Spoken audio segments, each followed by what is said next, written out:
Good morning, good morning, good morning. How you guys doing? I realized I was talking to myself.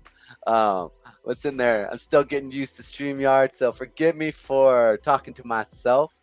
I hope everybody is doing well. Josh, a bull market soon. 100K Bitcoin, $10 moon rock. It's coming. Yes, sir. Yes, sir. Mr. Josh, if you want to pop up in here, man, you're more than welcome to come. Give me 1 second. I will bring you up in this mix. Boom, boom, boom. 1 second, my friend. Invite. Copy. I hope everybody's having a good week. I pray that it was safe and that everybody was doing good. We got a lot of stuff going on here right now with the crypto markets. There's a lot of stuff. There is money coming in like nobody's business. It's very interesting to see what we see in the charts. I'm kind of really excited about and I'm going to jump right into it. I'll do a quick little recap of what I see here within the markets. And Josh, man, I just put you in. So if you want to come up in, you're more than welcome. How you doing, Jay Hire? Hope you're doing well. It's good to see you. If you guys could like and subscribe to the Moonrock channel, and also maybe share it on your other social medias. What we're doing, that would be great. We're just trying to build a little community here and build some stuff going on. Like I said, like and send out this video. All right, guys, so I'm gonna jump right in here. Josh, just ping in. I'll see you when you pop in here, okay, buddy? Also, I know that later on we're gonna have Ralphie's gonna come up here, probably Crypto Bull. He's gonna pull up in here. He's really good when it comes to just looking at the geopolitical view on a lot of this stuff. Ralphie's great off fundamentals. I have a couple other guys that might be coming in as well. It's going to be really interesting. I'm looking at some projects, especially from a crypto vetting perspective. I got one of the top vetters for Vector platform. He's willing to start working with us, and that's going to be another cool thing we're going to be bringing into the mix here. In addition to that, I want to also announce that we are going to probably be doing this, like I said, Monday, Wednesdays, and Fridays.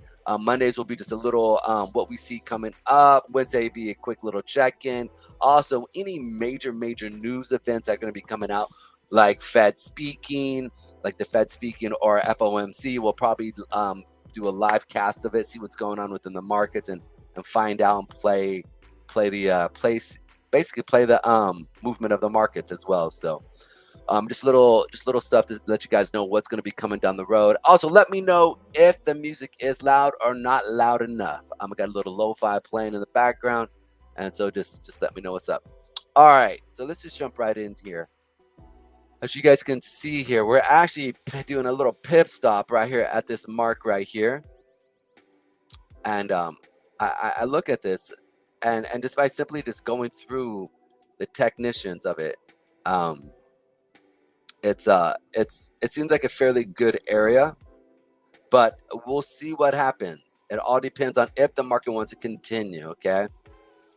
In addition to that, one of the things you want to be looking at is the response of it. Are there buyer wicks? Are there seller wicks? What's going on in it? The biggest thing that I'm also looking for is higher highs, higher lows, and moving averages. Those are the ones that let me know which direction it wants to move. If it's a lower high, lower low, beware.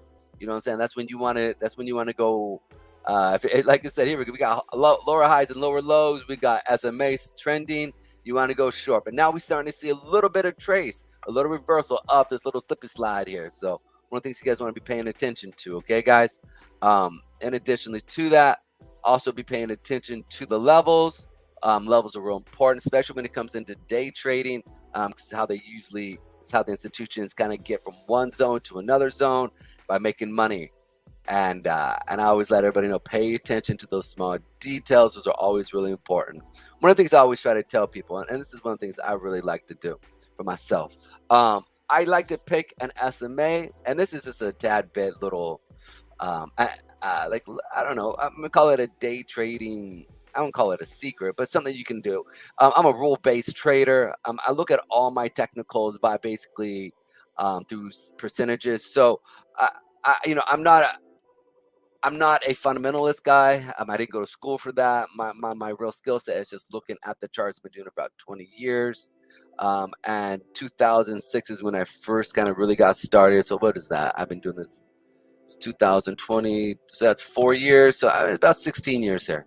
And so one of the things I always look at whenever I'm looking at the market is really the trend. Do not go against the trend. And additionally to that, one of the things I'm always looking at is um, one of the things I always am looking at, and this is really important, is are my technicals still working, right? Are the things that I use, the percentages that I'm using, do they still hold up? So at the end of the week, I always run a quick analysis of my trades and make sure that you're always logging all your trades. Make sure that you're going through and checking everything out. Because the reality is this, right? And we all know this. Oh no, we can't hear me. That's not good. That is not good. Alrighty, let me check here real quick. Boom. I see people here. Audio.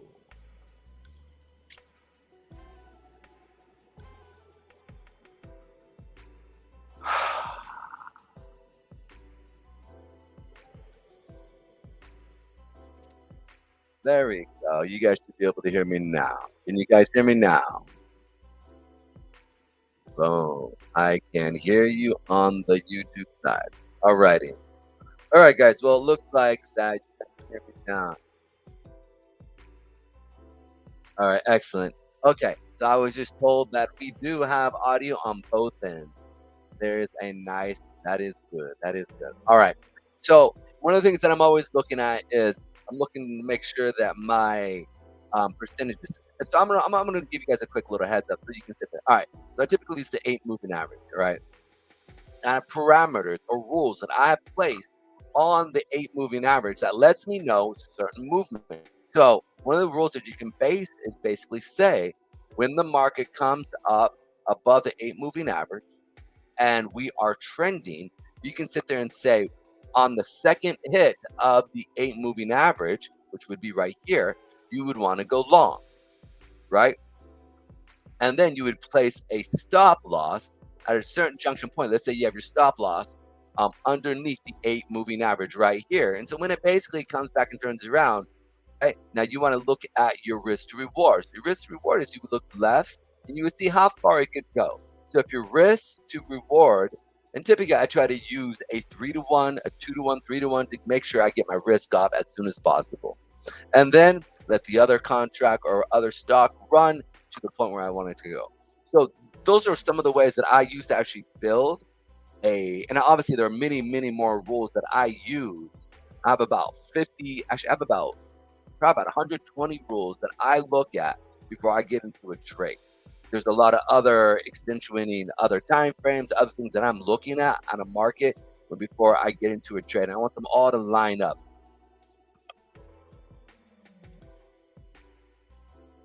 So I want everybody, give me 1 second, guys.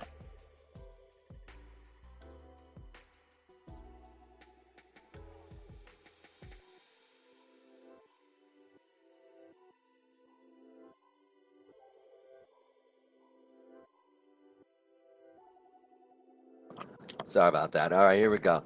So what I was saying was, happy Friday, Kelly. Hope you're doing well.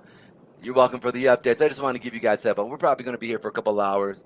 Um, we have a few we have home sales. I want to talk about the home sales kind of coming in. Who's buying? Who's not? I was reading an article about home sales, and basically they were saying that it was the institutions that were buying, not necessarily retail, because right now people can't buy. So it's very interesting to see because interest rates are going up. People are strapped for cash when it comes to buying homes because of inflation. So it's really interesting this article, and I wish I would remember. I'll go through and I'll look to see. I'll put it in the show notes here when I get everything set up.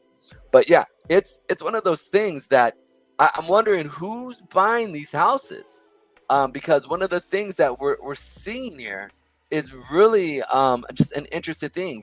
Is it what the guy was talking about in the article? It says basically it's institutions that are buying. It's actually institutions that are buying, like Goldman Sachs, or he particularly pointed out that BlackRock has a whole entire fund where they're going on, they're buying properties left and right all over the place. And it's the rich that are buying properties, not necessarily retail people. And so typically when that happens, that looks like they're going to be renting those properties out because people won't be able to afford houses. So they're going to need rents. They're going to have to rent a house. So it's very interesting to sit there and see what's actually going on. As you guys can see here, on the forecasted was 588 homes that were outsold is what they were forecasted. We actually came ahead, which was 696. So it's very interesting to see. Now, obviously, you see the market rallying off of that news, which is really interesting when I consider what we're doing here. So I don't know. I think we're in a very unique time in the markets where I don't want to say that it's manipulated, right? But there's definitely something going on here that it's definitely being moved up here. So we'll see what happens. I don't know. We could continue seeing this thing maybe even rally even harder. So we don't know, but if the market is moving up, you want to buy. If you're a day trader, if the markets are moving down, you want to short. Okay, higher highs, higher lows, SMAs falling in trend with you. So that's what you want to be making sure that you're looking at zones. So when you see a flip around or a turnaround, it's something that you need to be paying attention to. It is the top of the hour here, so it's a good time that we're looking at things. All right, now S&P 500 from a technical standpoint. Let's look at the daily, actually weekly, because it is the end of the week. Okay, that's how you want to look at things. That's how you want to play things. Where are we sitting? Right now, we have not cleared the 8 moving average, and we still have a lot of moving average above us, okay? So it's something that you need to be paying attention to. But we do have the 200 period moving average sitting in a buy zone that I'm really thinking is hot here, around 3506 to 3469. Please check them out. I think you guys would find this really interesting, primarily because the reality is if the market does come in and this SMA sitting in this area right here, we should see a reaction off of this. So maybe be ready to maybe look at this and see what's going on. And additionally to that, I also need to let every one of you guys know that this is not financial advice, that everything that we talk about is real simple. This is the disclaimer. No investment advice. The information provided in this video and website and live stream does not constitute as investment advice, financial advice, trading advice, or any other sort of advice, and should not treat any other video website content as such. Mean Chain Capital and Moonrock do not recommend any cryptocurrency or any other assets that are mentioned should be bought, sold, or held by the viewer or listener. Do conduct your own due diligence and consult your financial advice before making any investment decision. I am not a financial advisor, and this content is only meant for entertainment purposes. Please consult a tax professional on any gains or losses as a result of investing into crypto or any other assets invested in. This is not financial advice, but it is for entertainment and social educational purposes. Excellent, guys. So just wanted to get this out here real quick. Let's go and pull this up. Boom. There we are. So when I'm looking at the market on a daily, I can see it's at least coming up to the 8 moving average here. And then finding out how we respond. The way I look at the markets is I don't really try to gauge which way it's going to go. I look at it and I trade it as it is. So if it's moving up and I'm seeing higher highs, I go long, and then I look for zones to capture, maybe turns around. But if I see that we have buyers coming in, I'm still going long. I'm not a directional guy. Like, I'm not a bull or a bear. I do at times, if the market on the daily is going down, like we are doing right now in the S&P 500, well, I'm going to be going short because the money's coming in that when it comes back up to certain points, it's going to turn around and give you a longer leg down. And so those are many things that I look to do when I'm trading. I don't necessarily call the markets It's if and then statements is how I look at the markets. If the market does this, I then do this. If the market does that, I do this, right? Those are actually how I trade. But with that said, I do think that we are going to see some sell-offs still coming up, because really what I'm looking for is on a daily some higher highs and higher lows. So it's really interesting. We've had about a 25% sell-off, 23 to 25%, depending on how you want to look at it. Um, and so that is a really strong, a pretty strong sell-off. Now, if they come out and if they still are very bearish on raising rates, I can see the market continuing down. So I want to make sure that you guys understand that. And like I said, I didn't go to school. All I am is just a chartist. I've been doing this for years, and this is actually how I make my money. So I want to let everybody know that. Also, when I consider the markets as a whole, a lot of these other areas here that I'm looking at, I really don't see any strong areas that we could sit there and play off of. The next real area that I see is the 1500 mark area on the S&P 500. If we sell off below this point here, I really do see that maybe the 400 period moving average will catch us around that 3000 mark. But if we get through that, man, I don't know. We'll see what happens. I'm not a bear. Like I said, at any point in time, if the market decides it wants to move up and continue up, like I said earlier, go long if the market's moving up, right? But the biggest thing is this: is I know we've had a pretty big sell-off here. So this is the weekly chart. By looking at the weekly chart, we have a big what's it called? Mariposa candle here, where we came up almost to the peak here. So it's very interesting to see from I think we gapped down into the actual demand here area as well. Or I think maybe that might have been equal. Yeah, it looks like it was equal then. So we go through, we gap. Or did we gap up? That's what it was. We gapped up and then came down into demand, and now we're rallying up. So it's real interesting to sit there and see this. Now, will this continue? I don't know. Like I said, but if you look at the weekly, we've almost cleared all of last week. On top of that, there's really no seller wake up here. So the only thing that's really stopping is the 8 period moving average on the daily. So we'll see what happens. We have some wicks up in this area, so something to be paying attention to, though. When we look at the daily moving average here, you guys can see that the market is in our area. This is a 4-hour zone. You can see here we do have the 8-hour, we do have the daily SMA 20 sitting in this area. We're going to see a reaction off of this, definitely, because this is a daily moving average. Now, this is the first test of this 20 moving average. We are finding support on the 8 moving average, moving up. So we'll see what happens there. Pay attention to your 5, 15, and 30-minute hour chart. If we start to put in hanging mans or seller candles, pay attention to that, right? You guys know how to play. If you don't know how to play, go on YouTube and type how to play hanging man, how to play a hammer, right? They'll tell you. So, but this is one of those things you need to be paying attention to as well. The 50 moving average on the daily, again, you want to be paying attention to this as well. We could see a ping pong effect going on between here, where we consolidate for a while here, just so that people can put in positions. From there, let's go ahead and look at the 4-hour period moving average. As you guys can see here, the 4-hour period moving average. Now we're starting to see some really unique things, right? We've got some zones in this area.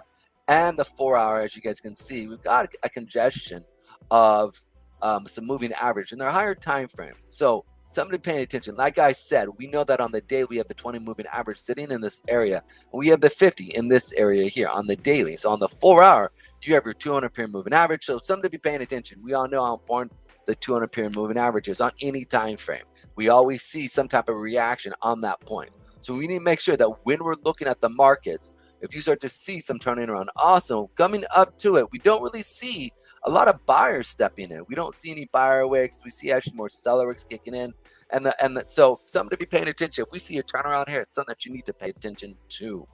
All right, guys, let's go ahead and go to the 2-hour here. As we're looking at the 2-hour, we can see again it's very similar to the 4-hour.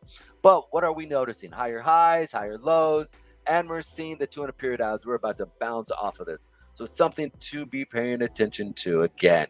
Um, again, this is I want to add this just one of the things that I've noticed as well in the markets.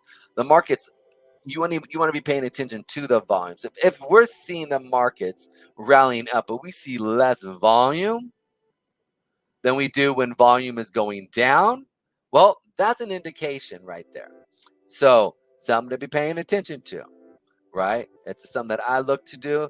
We've had this nice little rally up here, but I don't think we have a lot of volume.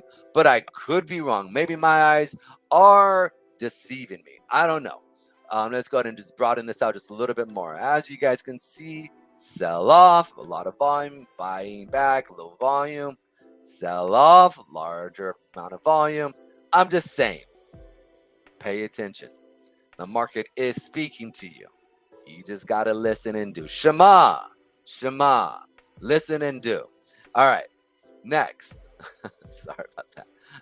Next, 1 hour. When we look at the 1 hour, the 1 hour I do like primarily because it's one of those charts that's almost an 1 hour, 2 hour transitional charts, right? So it's one of those things that you can use and capture even smaller time frame turnarounds. I like a lot of times, right? So I'll go through. I'm able to get a lot of times a small amount of risk when I correlate certain because you don't want to be monolithic. Because the biggest thing is not being monolithic. You want to be able to spread out your view and check out all of the time. You want to check out everything. So whatever time frames you're looking at, you need to make sure that it branches over the whole entire day, right? Because you're a day trader. So something you need to be paying attention to over the whole entire day, right? Now, again, when we're looking at the 1 hour, we see that the 400 period moving average is sitting in our zone. And so we've seen a lot of times, a lot of the moon rockers, when I talk about that 400 period moving average, is a good indicator of a turnaround junction. So you need to make sure that you're paying attention when we come into this area, right? As many of you guys are noticing who are in Moonrock, Moonrock Coin, you know, what aren't we putting in, right? What aren't we putting in? You guys already know. So those who are in the know. Now the other part behind it as well is this area right here, the 42. There was a lot of trading here. I don't think we're going to have much of a movement, but we could, because this area here, like I said, has that 50 moving average here, right? So you need to be paying attention to this area as well. Go to the 30-minute on the S&P 500. That 30-minute, as we're looking, looks the same thing. But what are you guys noticing again? Yes, absolutely, guys, absolutely. You guys are hitting it right. Now, if you guys want, you guys go join our community, moonrockcoin.com. Pop in, check us out. We are a cryptocurrency, but it's one of those things, though, that I like. You know, I like to build our community, make it strong. I don't want people to be good at it, so I don't like to put everything out. Josh X, what's up, my friend? What's going on, my friend? Not much. It is good to see you. My people's right here. I love this. Awesome. Like I said, man, I love having your ideas and thought processes. How's work? How's everything going? Oh man, been quite busy running around. Got a lot of projects going on. Not so much busy at work, but busy everywhere else in life. But I feel you. It's the honey-do list. That's right. A honey-do list for you non-married guys out there, or you know, listen. When you get married, you get this thing called a honey-do list. When you got to go out, you got to fix this. Go ahead. Talk about your honey-do list. Oh, do you want me to talk about it? I mean, I tell you, I got a whole list of stuff I got to do. I still got to crawl underneath my house this weekend. I got to check the insulation. I got to fix some hardwood floors in one of the bedrooms. It's all messed up. You know, I got a list higher than I need it to be. I wish I had some more time to sit down and just look at the markets is what I wish I had. Me too. I wish you did too. Steal some downtime. Yeah, I try to steal some time in between lunch breaks and stuff. I got a lot of homework, I tell you. You do. It's all good though. We'll get there sooner than later. So I love it. Yep. Yeah, that honey-do list is a real thing.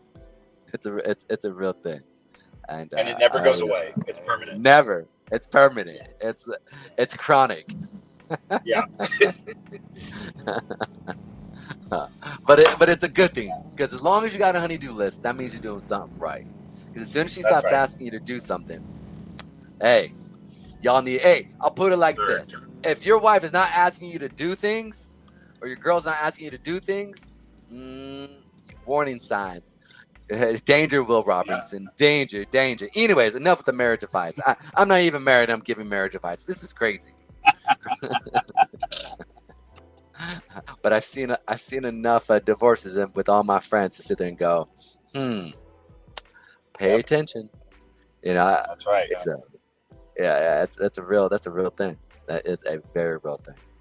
All right, yeah. So just to finish out the SP 500 again, Josh, one of the things that I'm always looking for, right, is where the wicks, how the wicks are coming in. If I don't see any wicks, I know something's getting set up to drop. So, you know, all the painters. But if the market's moving up, what do you do?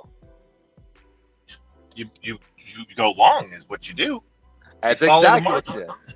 Follow If the it's market. The going market up, tells you you. go up with it. Yep. Yes, yes. And if the market's going down, Yeah, you go down with it. You short it. you Yep. short it, baby. You short it. That's how I've doubled my account to $10. You better watch out. Yeah. Actually, 11. Woo, woo. Yeah, shoot. Starting from 5 and now it's at 11. Hey, man, that's some big money More right there, dollars. dude. Yep. Watch out. Whoop, whoop. All right. So, as you guys can see here, we've got a nice little trend up. But like I said, it is early. They've really pushed this market up for this week. So, I could see maybe some type of sell off for the morning.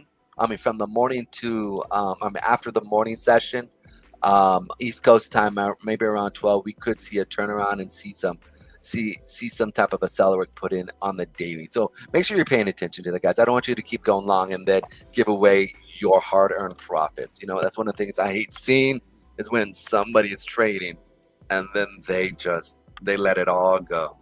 I knew a guy, he put in, I think it was like,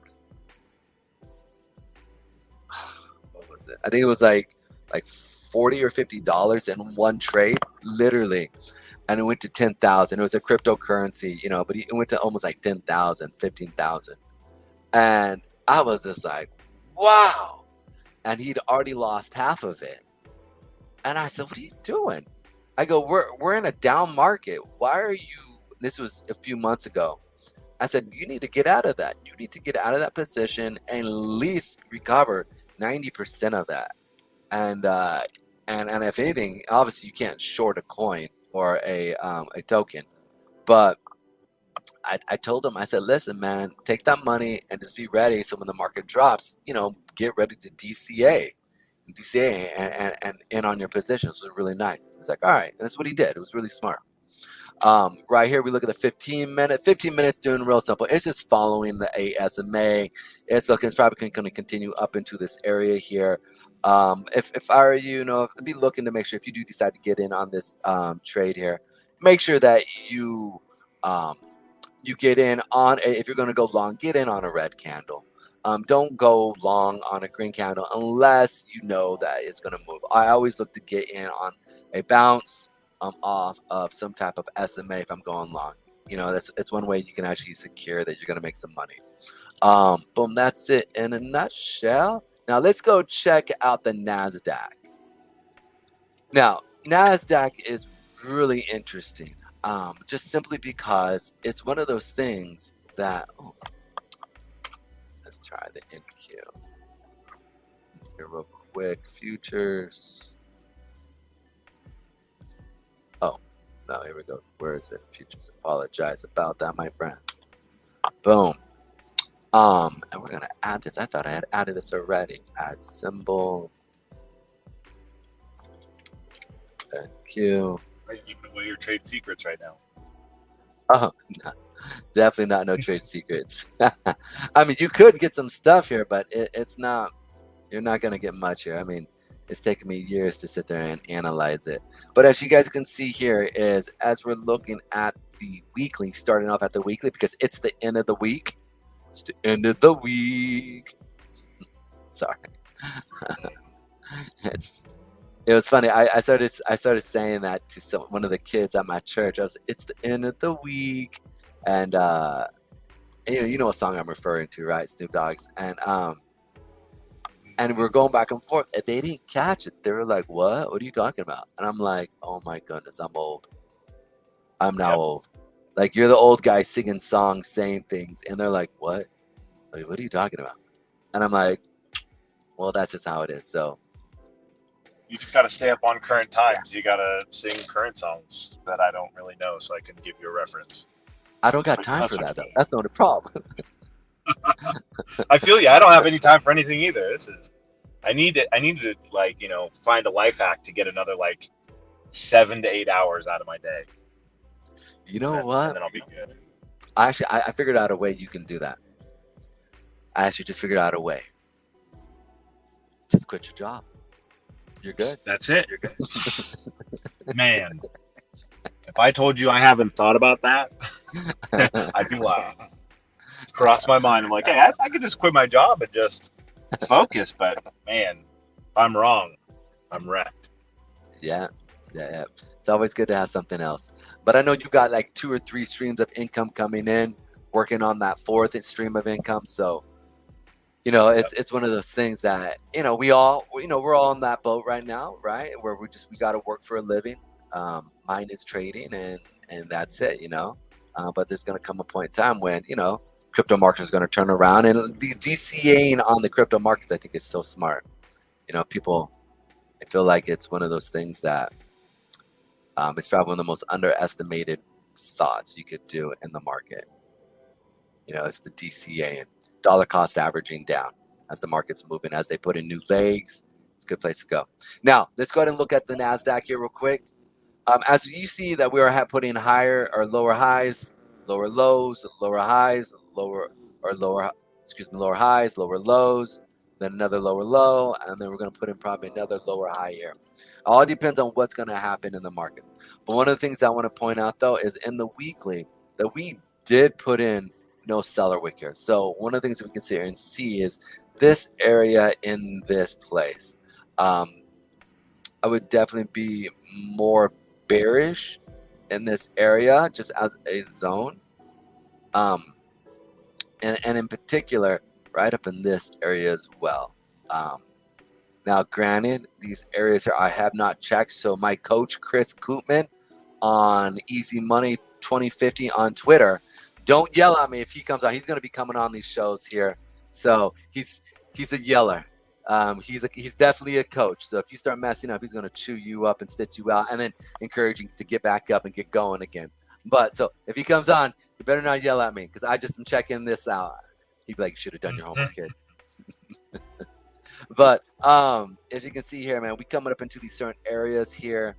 Pay attention to the markets do look pretty weak still.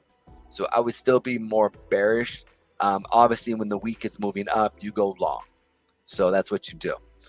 But be on the aware of the NASDAQ turner. It might turn around here. Make sure you're cued on this. The 8 moving average is still right above. And this is a weekly 8 moving average. This is not even a daily. It's weekly. So this is really strong. All right. So one of the things I typically will do I have this actually set on my other chart. So we can say here, go like that. Now, when I go down to the daily, right, like I know that this is that the weekly SMA sitting here, right? So I'm going to look for some type of zone in this area. Now, obviously, we have the daily zone right here, but this is certain things that you can actually trace. Saw on the SP 500, we did have higher highs, higher lows, higher highs, higher lows, higher highs, higher lows, right? So like I said, I could see us kind of turn around in this area here as well. Now, when we go down to the 4-hour period moving average again, now this is where I'm looking for right here. Let me pull this up. This zone. Now, granted, this zone isn't necessarily in the best timing of period, but it's something you do need to be paying attention to because of where we're sitting at.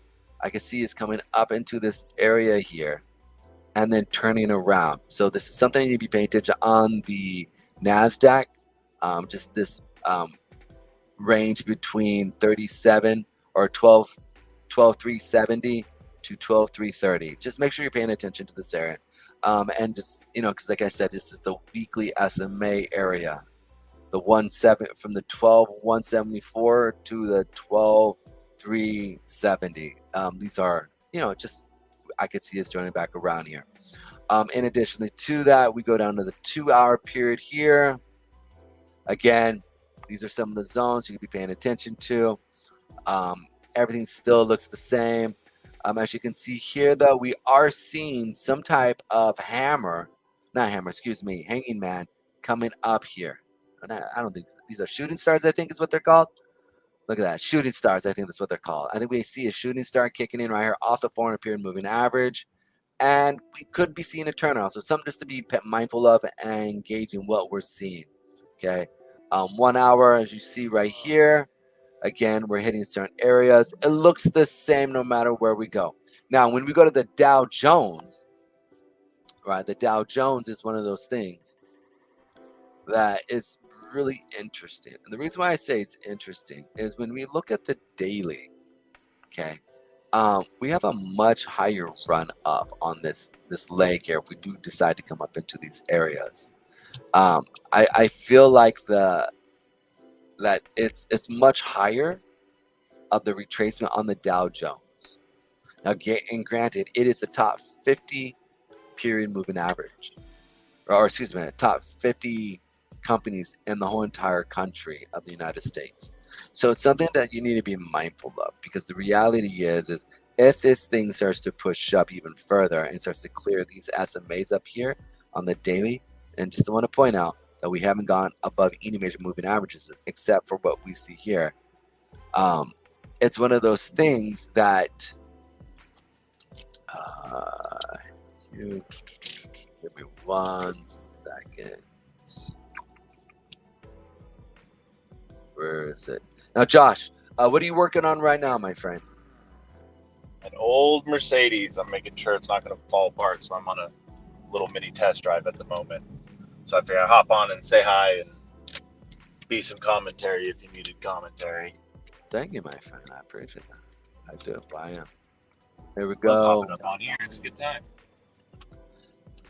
Aww. Well, it's very hard to look at it's hard to look at the charts and drive cars at the same time, though. Don't suggest that for anybody. No, that's not what you're doing. That is not what he's doing. It is not what he is doing. No, because that means that you're doing that while you're working, and that's right. Good. And that's not how that works. I don't. No, sir. No, sir. No, sir. You're highly focused, working machine here, working for your job. You should see my work computer. I got a bunch of cars pulled up and information pulled up, and then I have like 8 tabs all pulled up with Bitcoin and perpetual futures and charts and all kinds of stuff, so that in between cars I can hop on there and do a little looking and reading and trying to cram as much stuff into my brain as possible. It's true. I also forgot to mention that in many of the indexes on the futures, we actually are coming up to a gap. So when you go and you look at the S&P 500 on the daily, we do have a gap in here. So typically the way gaps work is that when the market comes back up into it, typically there's more. If it went down, there were more sellers in this area than usual. So, Ralphie is here as well. It's good to see you, Ralphie. Ralphie is here. Glad you're here, buddy. How are things? Hey, what's going on there? Oh, I see Josh is here too. Pedro, yes, Josh. Sir. Who else is here? Yes, sir. Right now, that's it. We just doing a quick little recap of the markets and kind of seeing what's going on. So what's going on? No, a lot. If you will, can you talk about a little bit? I'm going to go. Actually, I'll finish this up real quick and then have you talk a little bit about the housing market. I know that you are into loans and the way certain things, and we had an abnormal amount of buyers this quarter, right, or this month for May, for May, but yet you yourself you have a mortgage in one of the biggest areas in the country. You have that mortgage in, so it's very interesting. I'd love to get your view on the buying of who's actually buying, and before we jump into that, I'm going to finish off here real quick on the YM or the Dow Jones. We have this gap here on majority of the futures, so I want you guys to be paying attention. Like I said, make sure that you are listening to the market. If it's giving you a reversal area, we're bouncing off some higher time frame SMAs, make sure you're paying attention. But like I said, the YM, that the Dow Jones, is definitely one of those ones that does have a much higher push that we can see come in when we talk about movements in the market, just simply because it has some bigger legs down, so it can have some bigger legs up to go up. So making sure that you understand that. But if you were going to go long, maybe to go long on an area where you can get more of your better risk to reward area.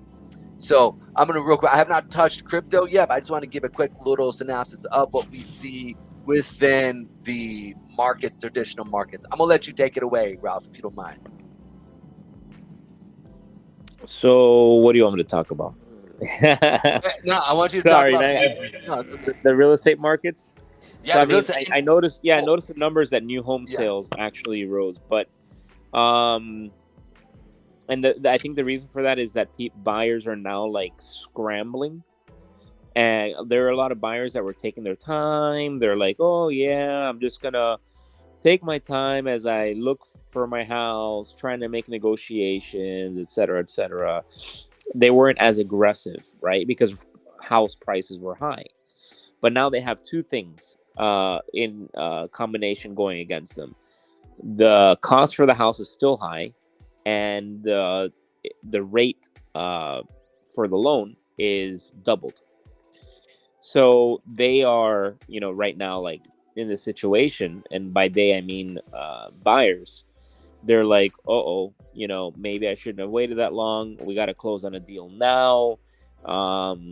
And so they're rushing it, right? So now all the buyers that were good potential and able to buy a home are, and that maybe had an idea of buying a home later in the year, sorry, are actually speeding up that decision. Right, so that's happening. Then you also have buyers that are selling houses, moving to other locations, buying up those houses. We're seeing that in Florida because we have a lot of people moving from California and New York to Florida. And that's just we're basically attracting in Florida like a lot of new residents, and there's this big migration happening. So in Florida, it's a different market than perhaps many other markets out there, because we have an influx of more people. So, I think it's a combination of things. But as rates continue to rise, people are going to get priced out. Like, I already know there are people that are priced out. Yeah, there are people that I was working with that I was trying to help them, but now they're completely priced out. They're not going to be able to afford a house, at least not in Miami, because of the interest rate rise. And now the rise in interest rates, just so you guys know, I mean, it easily adds, a few $100s a month. Sometimes on a regular, median priced home, you're talking about, an extra few $1,000s a year that you'd have to spend because of this interest rate rise, which, obviously has been sparked up because of the Fed funds rate, and they're trying to control inflation,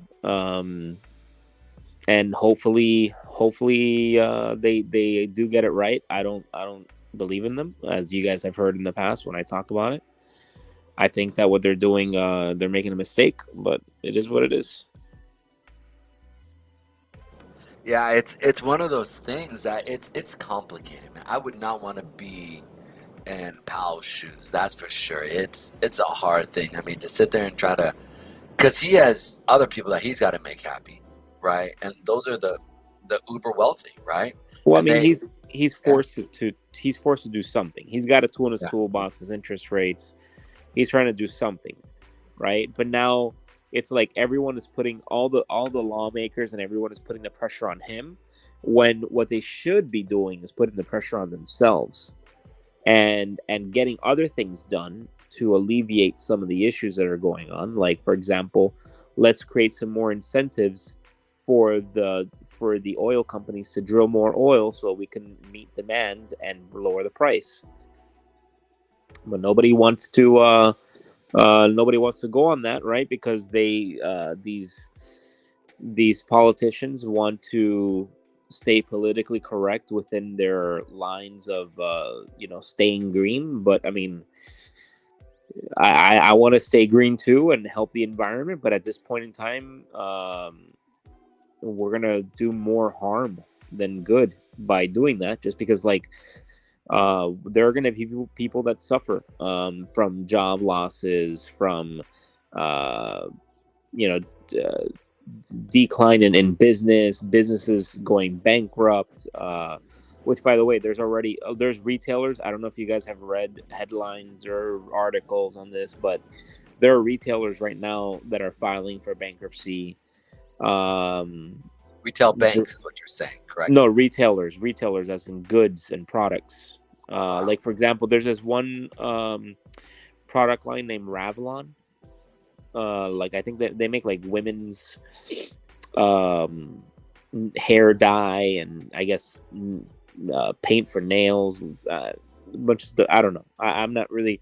I know that's like some of the product lines, but it's a women's product line, and they use it, Ralphie. It's okay. Oh yes. So, anyways, they recently filed for bankruptcy, and that's no bueno, right? That's no bueno. That's so we have them filing for bankruptcy and a few others. You have layoffs happening. Today was announced that JP Morgan Chase is firing or laying off over 1,000 employees. And this is going to keep happening, guys. It's going to keep happening. Like, it's super obvious. I'm not you see this happening a mile away. That's why, you've heard me say in a lot of the calls, like, guys, get good at what you're doing. Whatever job you have, you better be the best, indispensable, and then find a way to do a side hustle, make some extra money, make yourself more valuable.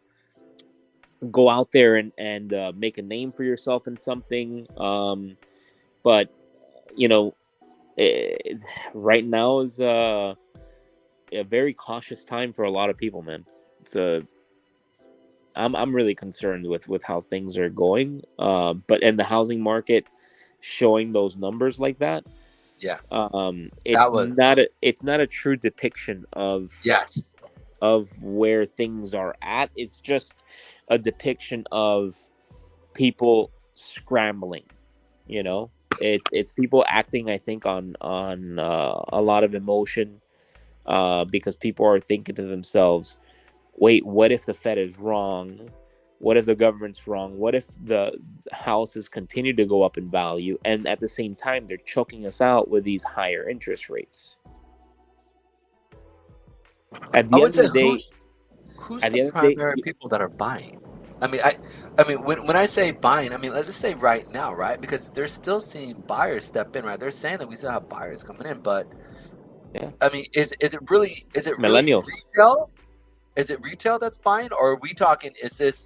Are these banks that are buying the market, buying the houses? Oh, that's a good one. Yeah. So it's a mixture. It's a mixture. About 1/7 of the market is being bought up by private equity, hedge funds. I mean, here in South Florida, there is actually, I don't know if you guys are familiar with Lennar, the home builder, but they built a new community near me, and hedge fund came in and bought the whole thing, a brand new community. They didn't even let people go. Yeah, they bought the whole thing, and they're gonna rent it out. They're gonna lease all the units, make a killing. Oh yeah, they're gonna kill it. They're gonna kill it, because the thing is, in South Florida, there's really not that much land, and it's really expensive to get lumber, and it's a tough situation, so they see the opportunity in South Florida, so that's what they're doing.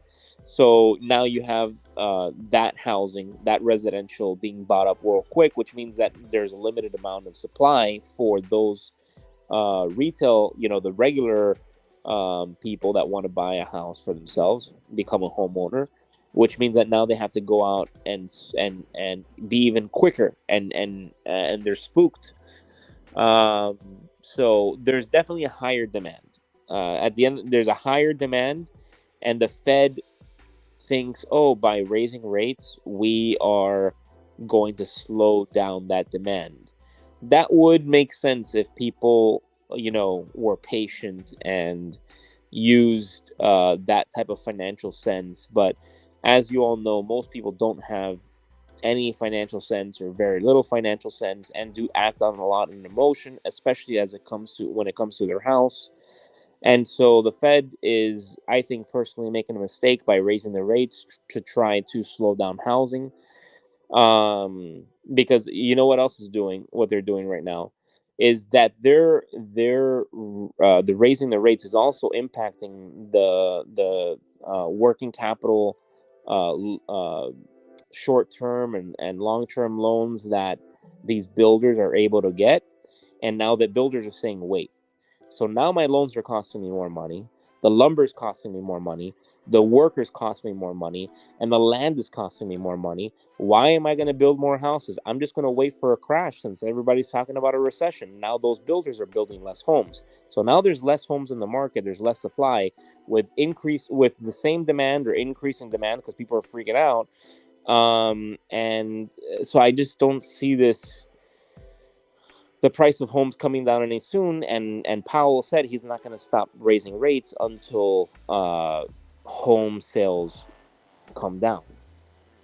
It's crazy. So it's like they're saying, hey guys, either you stop buying homes or we're gonna keep raising these rates, is basically what they said. We were on that call, we were listening to this together, and we have it recorded, right?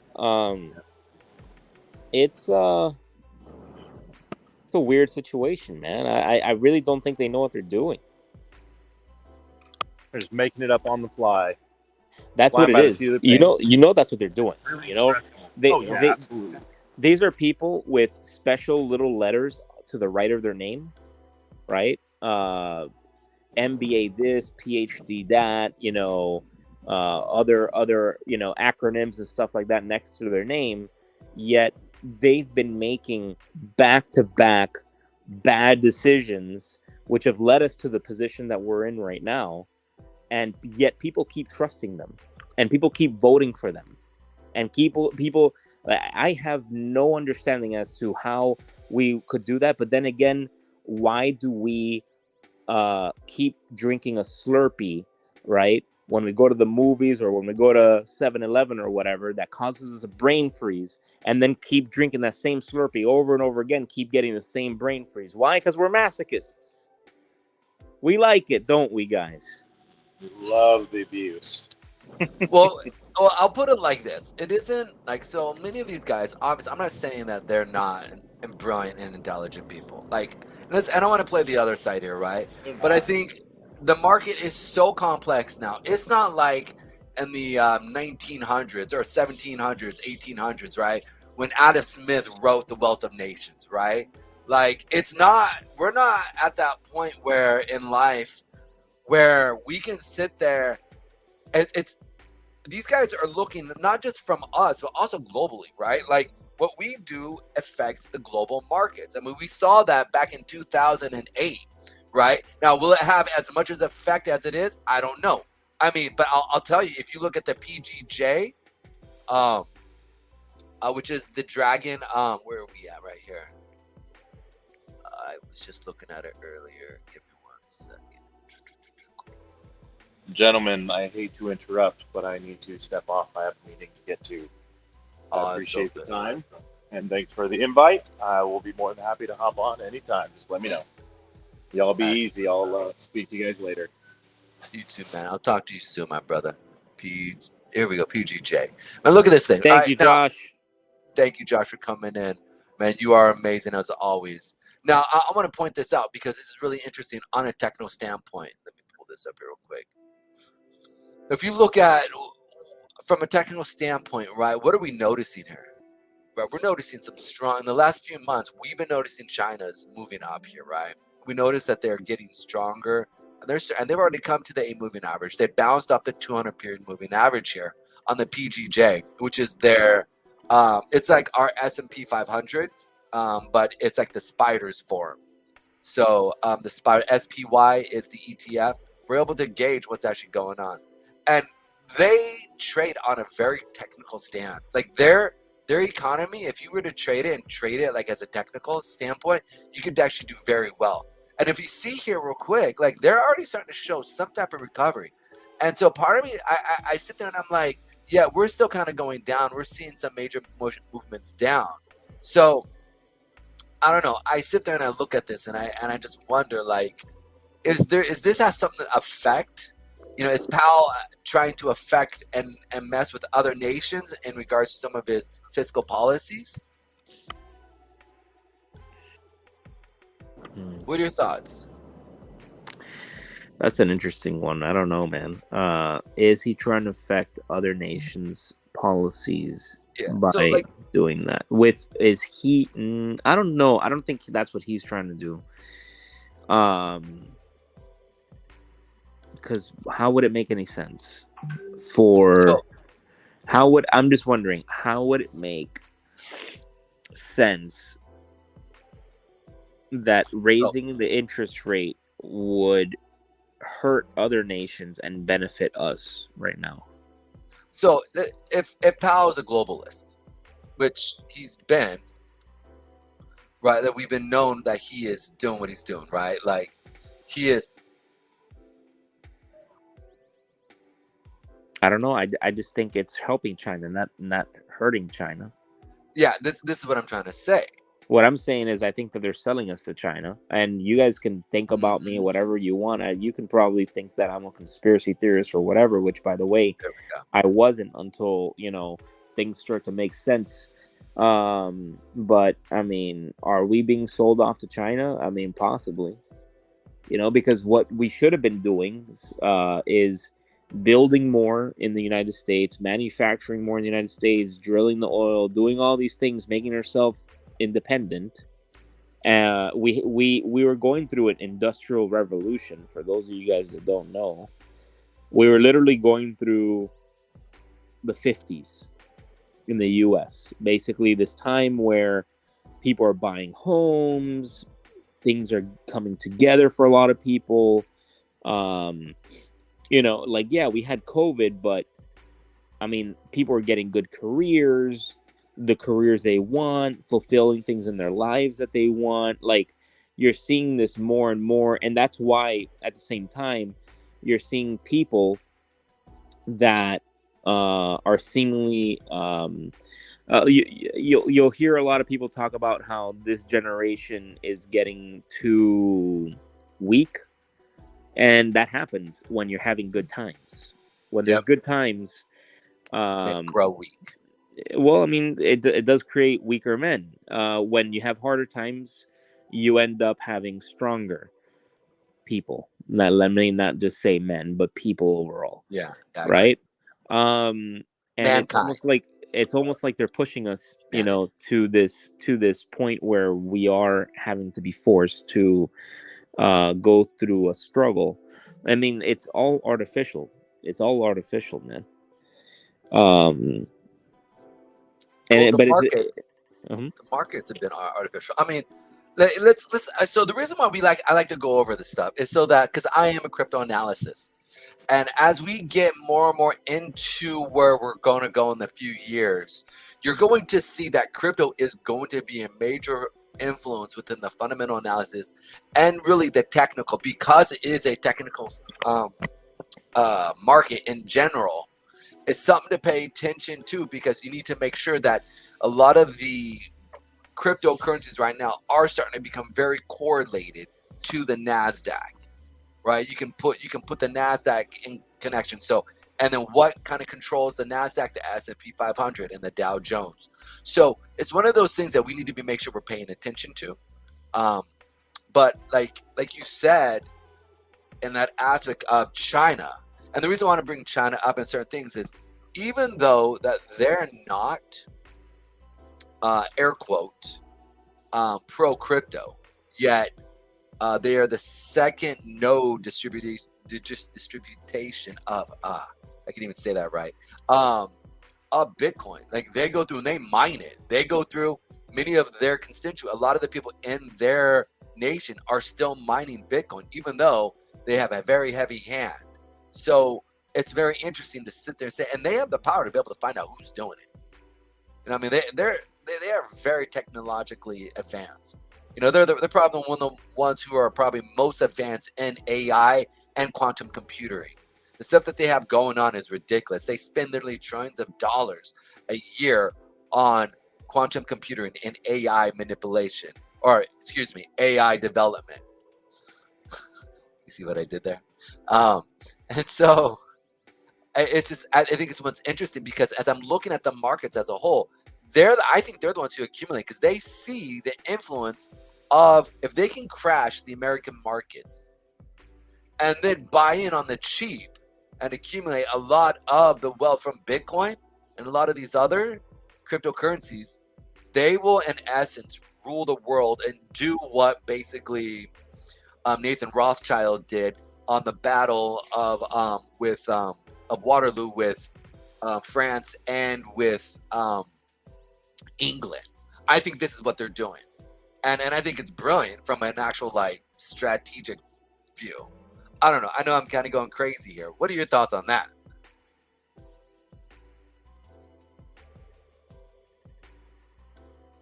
Did I lose you? Can you hear me? I just got you now. Yeah, I can hear you now. Awesome. You know, man, I just think that right now we're on a global in a global scale. I don't think that we're in a very good situation, and crypto is still hasn't gone through what we're about to go through right now. Yep. Like it started in a recession, right? It started because of a recession. Literally. However, it's never been through good times and then went into a recession after experiencing good times.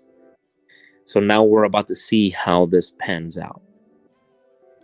Now, the involvement of institutions and the involvement of worldwide governments, etc., does kind of hurt the thesis of Bitcoin. Yeah, I agree. So, and I mean that's why you're seeing a lot of the volatility and the drops in prices and stuff like that, because you have those institutions that can manipulate the markets. In fact, I don't know if you heard, but today some pretty amazing news came out where Binance. Can you hear me, by the way?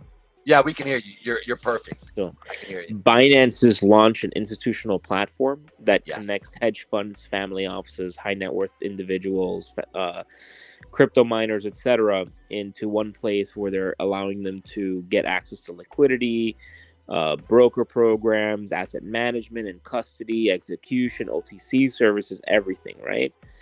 And they've come together with BlackRock and, you ready for this? Bridgewater. Wow, that's shocking. So, I mean, this is pretty Wow. big deal. So there's more. I mean, guys, if there's ever a time to buy Crypto. geez, man, these guys are coming in now. It's like when does Ray Dalio buy? At the bottom. At the bottoms. He is a true Benjamin Graham guru. I'm not to say buying that value. He buys value, That's what he and does. and so does his team, and now BlackRock, and I don't know, man. I mean, I get it. The markets can come down and everything. It just seems to me like you want to also hedge yourself and not maybe sell off completely. And I'm talking between you and I, right? I'm not talking to anyone else. This is just between you and I. Like, yep. So I mean, it's pretty interesting. What's going on here? I am fascinated by the level at which the institutions have come in within the last 12 months. And they've been accumulated quietly. It's Yeah. they haven't been they're not going to tell you because they know what happens when they tell you. Actually, when they tell you, they've already too late. been in, and they're probably thinking about dumping a little bit after. Yep. And then doing the same thing, rinse and repeat. Let me get your Bitcoin. Yeah. Go ahead. Yeah, no, I was just gonna say, dude, like, then you have the things going on in Europe. You have Europe is stupid. Like it's falling apart. Like yeah. like Their inflation rate, I don't know if you heard, dude. Came out 9%, 9 point something. So and that's what they're reporting. That's what they're reporting. So they're really going through it, man. They're going through it. It's not easy. Then you have Ukraine, suffering, and it's because of that war that they're suffering. And then we're gonna end up having to help them because we're allies with a lot of countries in Europe, and the EU and the United Nations is gonna have to help, and everyone's gonna have to help supply goods and that Europe is gonna need, and that's gonna take away from supplies that we currently have, which we barely have because we're also going through a scarcity situation, which means that prices will continue to rise. You know what? So that's, yeah. Let me ask you another question, and I hear you. So the fact that we know that one of the major wheat producers in the world was Ukraine, thank you. And we understand that the way they work, right? That was one of their primary exports, right? So the way they actually made money, it's how it was huge. And that was good, right? They were like a farming community, agrarian community, which is cool. Now, there has nobody that's stepped up with that yet, right? There are some countries that are starting, but there isn't going to be push. Who do you think will probably step in? Because I don't think that this war in Ukraine is going to stop within the next year. I don't think Putin's going to sit there and go, okay, I give up, whatever, right? Like, he's going to keep going. It's going to be like his Vietnam, right? He's going to go in and he's just going to keep it going until he takes over, air quote, right? So, I think when people go hungry, that's when they get pissed. So now you got them hangry, right? So now you're going to have a bunch of hangry Europeans going after that war, right? So maybe the EU, decides to come together and fight. Yes, I can sit there. Well, and the hints are there, by the way. The hints are there, right? Didn't they just invite Ukraine to enter the EU? Yes, they did. Actually, good point. Yes, they did. So or at least are starting.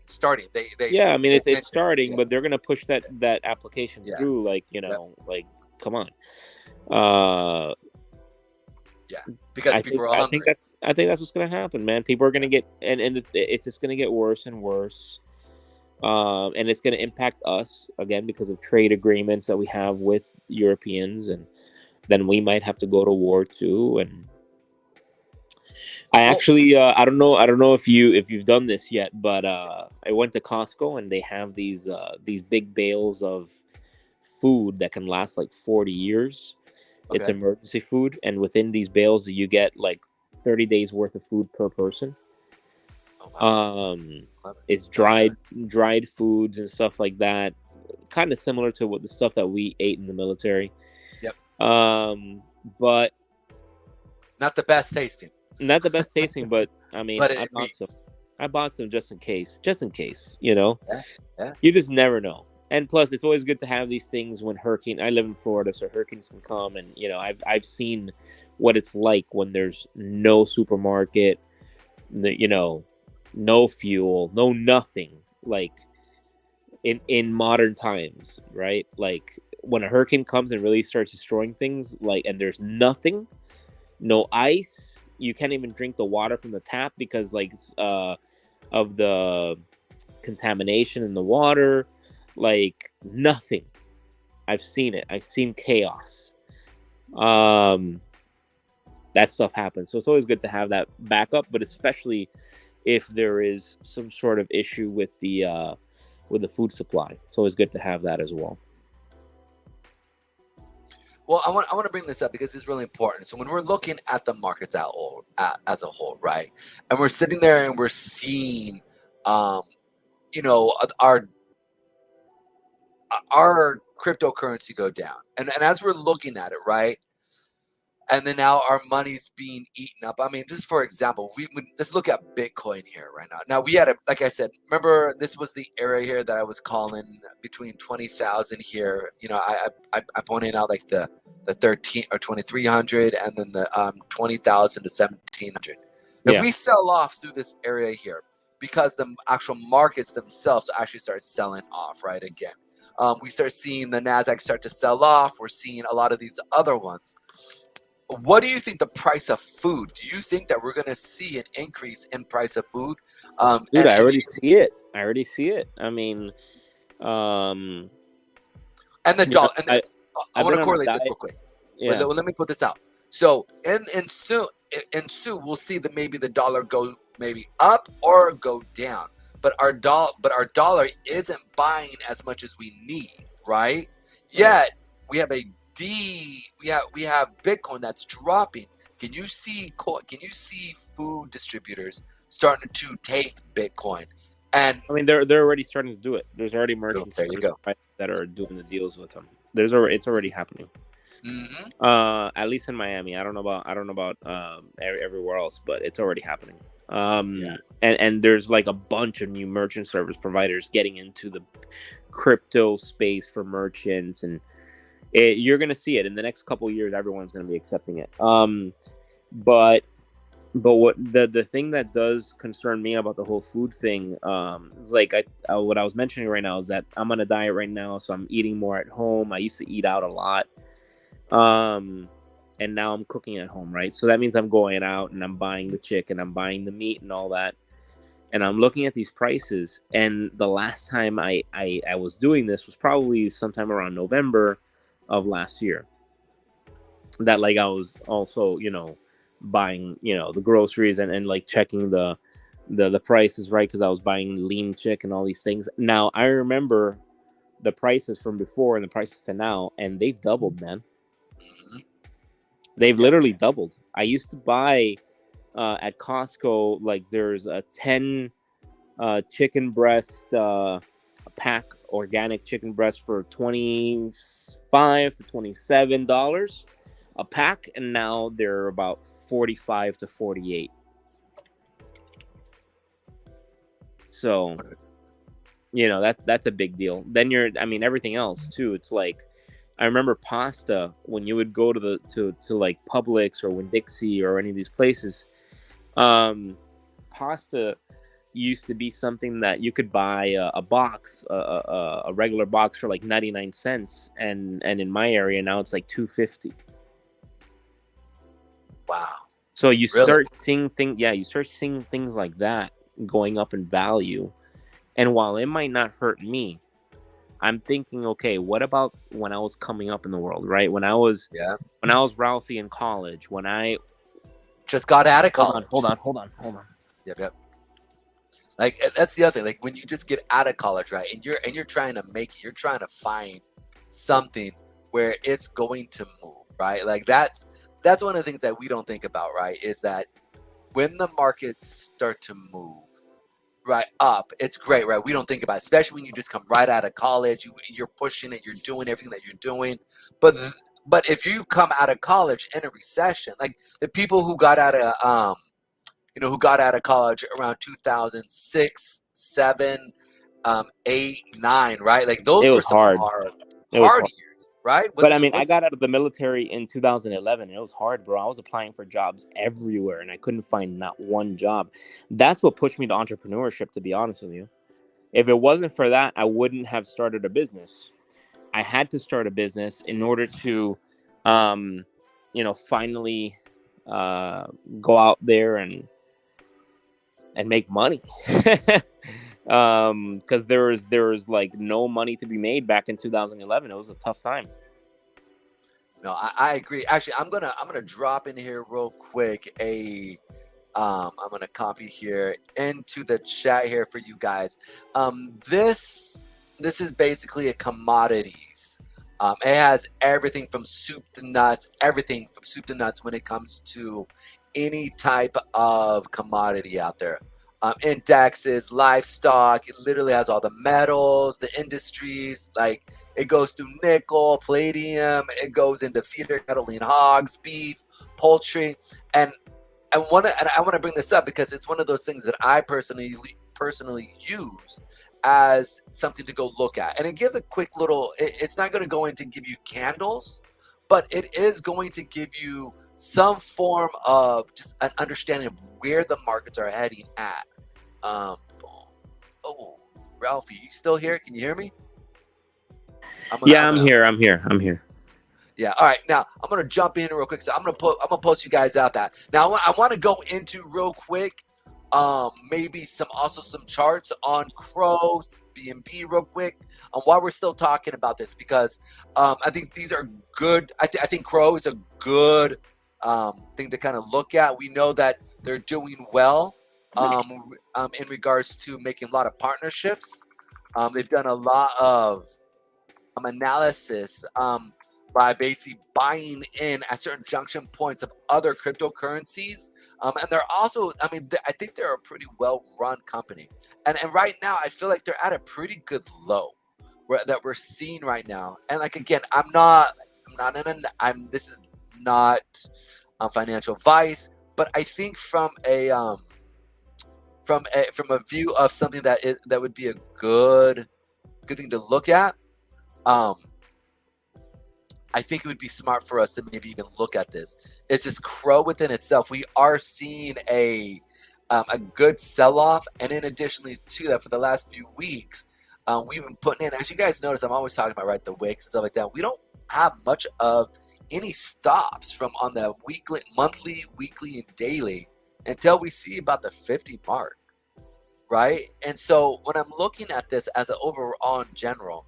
And thank you, Week Joe. Listen, I'm going to jump in here real quick and go over this. But I think Crow, is another one, down the road that could be used because they're getting so large, and a lot of the connections that they're making with a lot of, institutions, as well as partnerships that they have with other people outside. I could see the government. I can see grocery stores also taking some of Crow because how large and how wide their fingertips are. What are your thoughts about that, Ralphie? And in regards to purchasing stuff, and and if we do see some type of rally, what are your thoughts? For Crow? Yeah.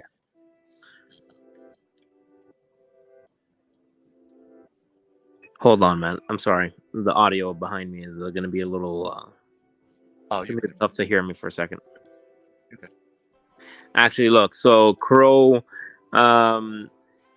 very interesting. They have a few things tied through the token. I know they recently had an issue because they dropped the rewards, and yep, they lost a lot of people because of that. Which I personally thought that was a good business move. I like Crow. I just feel like maybe they're a little late to the game when there's already so many powerful players around them. And unless Crow comes out with something completely different, like Solana just did, where they're now making a phone. Yeah, that was huge, right? Yeah. Unless Crow comes out with something completely, out of left field that nobody was waiting for. I don't know, man. I'm not. Could be a good one. Who knows? I mean, the markets are based off speculation, so who knows? Maybe they can get a lot of people to speculate and buy their token.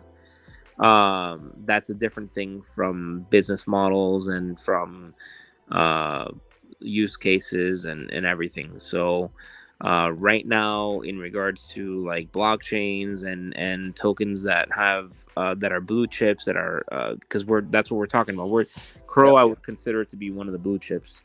Because it belongs to crypto.com. Yep. I would point out Binance Smart Chain, Binance BNB Chain, right? Yeah, BNB always. I would say Matic, Polygon, right? Well, Matic is one of those ones that I feel like they're a darling of the market, right? Like when it comes to, dude, I wish I would have bought it at 36 cents, man. I told you guys, right? Did I not? I said No, I that don't know. I earlier. never heard you say that, but I mean, maybe you Wait, did. But the point we is, we were in our team meeting, and you guys had me talk about that the whole entire thing. Mr. Dolo actually had his entry at that. Literally, he had it. You don't remember that?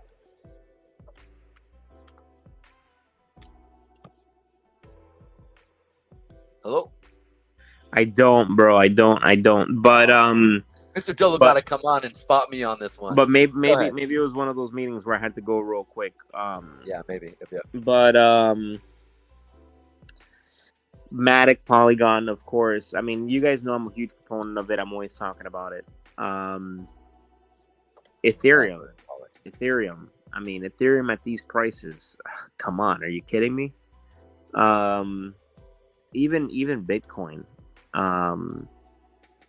Solana with now this new talk about this phone. I mean, if they're really able to pull it off, it's going to be great. And plus, they already captured a very large part of the NFT market.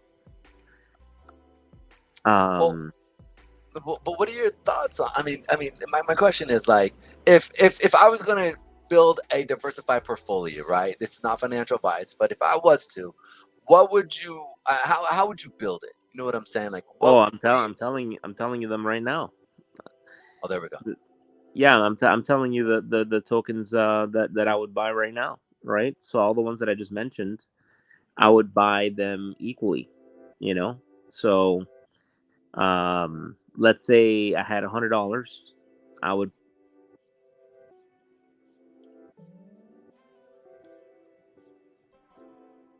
those, and I would diversify in that manner and just leave it there. You know, if I'm just focused, if I have, if I don't have that much money, and I'm looking to buy at the right time, right now is a good time to buy most projects. If I'm looking to buy blue chips, right, that's my thing. Those are I would buy those, and I'd just leave it there. I also, there's a few more, right? I think I named about 5. I would also get Chainlink. Not sure if you guys know about Chainlink, but what's I've actually what's their ticker so that everybody can look them up? Link. LINK. Link. Now, why do you like these guys from a fundamental analysis perspective?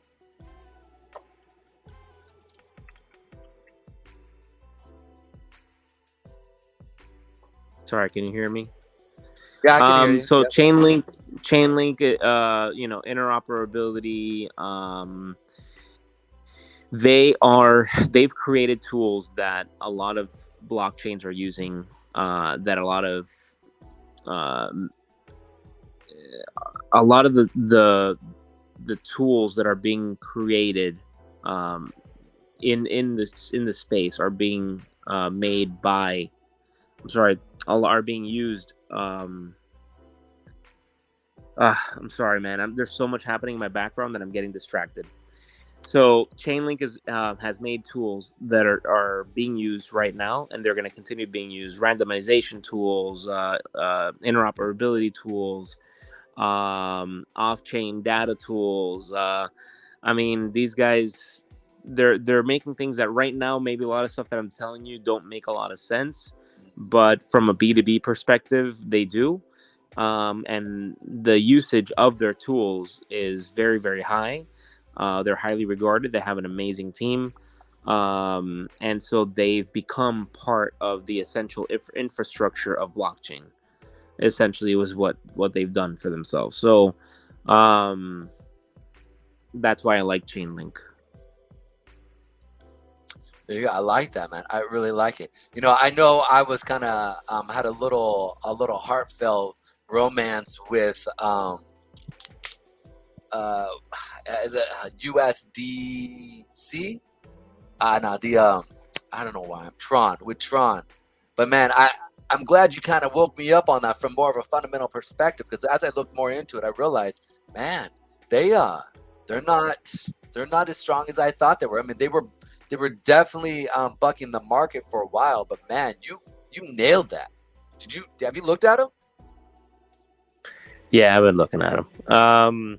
Yeah, I mean, my biggest concern is that they had that algorithmic stable coin, man. Yeah. And yeah, it's not gonna work out for them very well with that. If they don't come out and say something real, like keep it real. Don't. Uh, I don't like the responses that they're coming out with in regards to the depeg of their stable coin, and oh, it's not meant to be pegged properly or whatever. It's like, aren't you trying to be a US dollar, equivalent. $1 pegged coin? Oh, no, it's not what we're trying to do. What are you trying to do then? I don't know, man. I think Tron has some fixing that they need to do. Obviously, it's very expensive uh, to collateralize all the obligations they have for their stable coins. So, for example, if they have $600 million worth of stable coins to back that up with another $600 million of actual US dollars or US dollar equivalencies, it's going to be kind of tough. And you heard the Fed talk about how Going they after consider they consider stable coins to be something similar to money markets, and that's the same thing I've been saying. It's like they're very similar to money markets. a lot of rules. And yeah, they're acting like money markets, yet they're not being regulated like money markets. So something's going to come down the pipe, whether it's some sort of regulation that makes them prohibited to be used in the United States, or gets them, into some sort of legal issues. Um, Even they could be in another country, but if it's a legal issue that's big enough, like trying to pass off as a dollar, um, America's going to come knocking. yeah, it's exactly. So pretty much, I think that's gonna hurt them, and they got to do something about it. I don't know what. I mean, it's a pretty complex problem. Yeah, they're gonna have to figure that one out, and then I'm actually interested in some of these privacy coins, man. I started thinking about lately how privacy coins can perhaps be the currency for governments, because there are some between government transfers, not just not like US dollars and like the way that we see it, but we can't. The fact is, guys, we can't have full transparency over everything the government does, right? Yeah. We can't. I mean, then we wouldn't be safe. Like, there are things that happen around the world that we don't even want to know what's happening. Like, we don't want to know that there's probably a country that's been trying to attack us, and we've been getting defended by our Navy SEALs, CIAs, yep. And all those guys. They've been fighting secret wars that we don't even know of. So and these wars, they got to be funded in secret ways. If not, the enemy finds out where the money's going and how to attack us even easier, right? So I do think that privacy coins can probably come into play in those scenarios. What do you mean by? So you're saying that Monero, Zcash?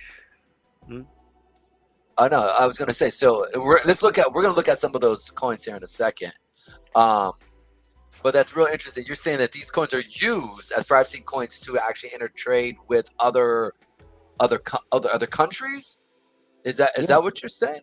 Well, I mean, they could be used in that manner. They could be used to transact with other countries, with certain businesses, right? Like, for example, if you're going to go take over a country or whatever, and you want to do it without anyone knowing, you're going to have to buy weapons in that country, weapons that are already there. And you're probably not going to do a wire transfer, because that's going to go through a few different entities, including entities located within the country that the money is going to, which will set off alarms. So how do you do it? Right? Usually you're talking about paying allies, right? You're talking about paying allies. Not just that, but like gun runners, Got it. there's a whole bunch of like there's supply guys and stuff like that, and usually you pay them in cash, right? But then But then I cash want is to take also, cash. cash with inflation becomes very burdensome, right? Because now you Yeah. need more and more cash and more cash, right? And things are costing tens of millions, hundreds of millions, and billions now, right? Easily. As you can see from just the war in Ukraine and how we're trying to help them. To carry, millions and millions of dollars, not just one briefcase. You need.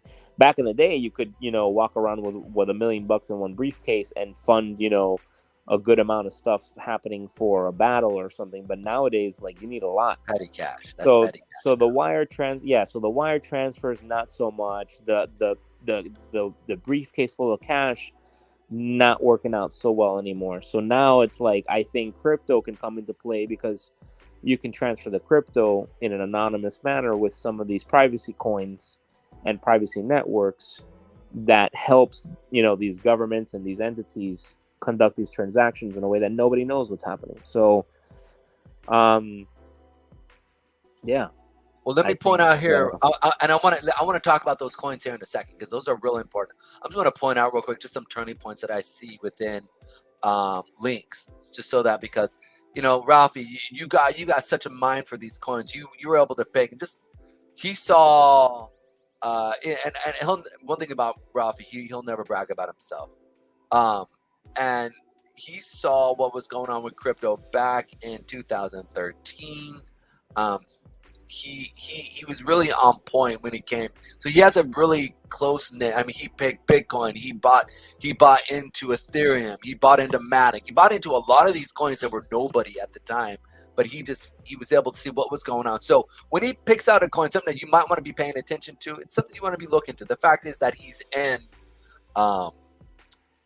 links. I went through, guys. I pointed out some areas here that I see where we come back down to.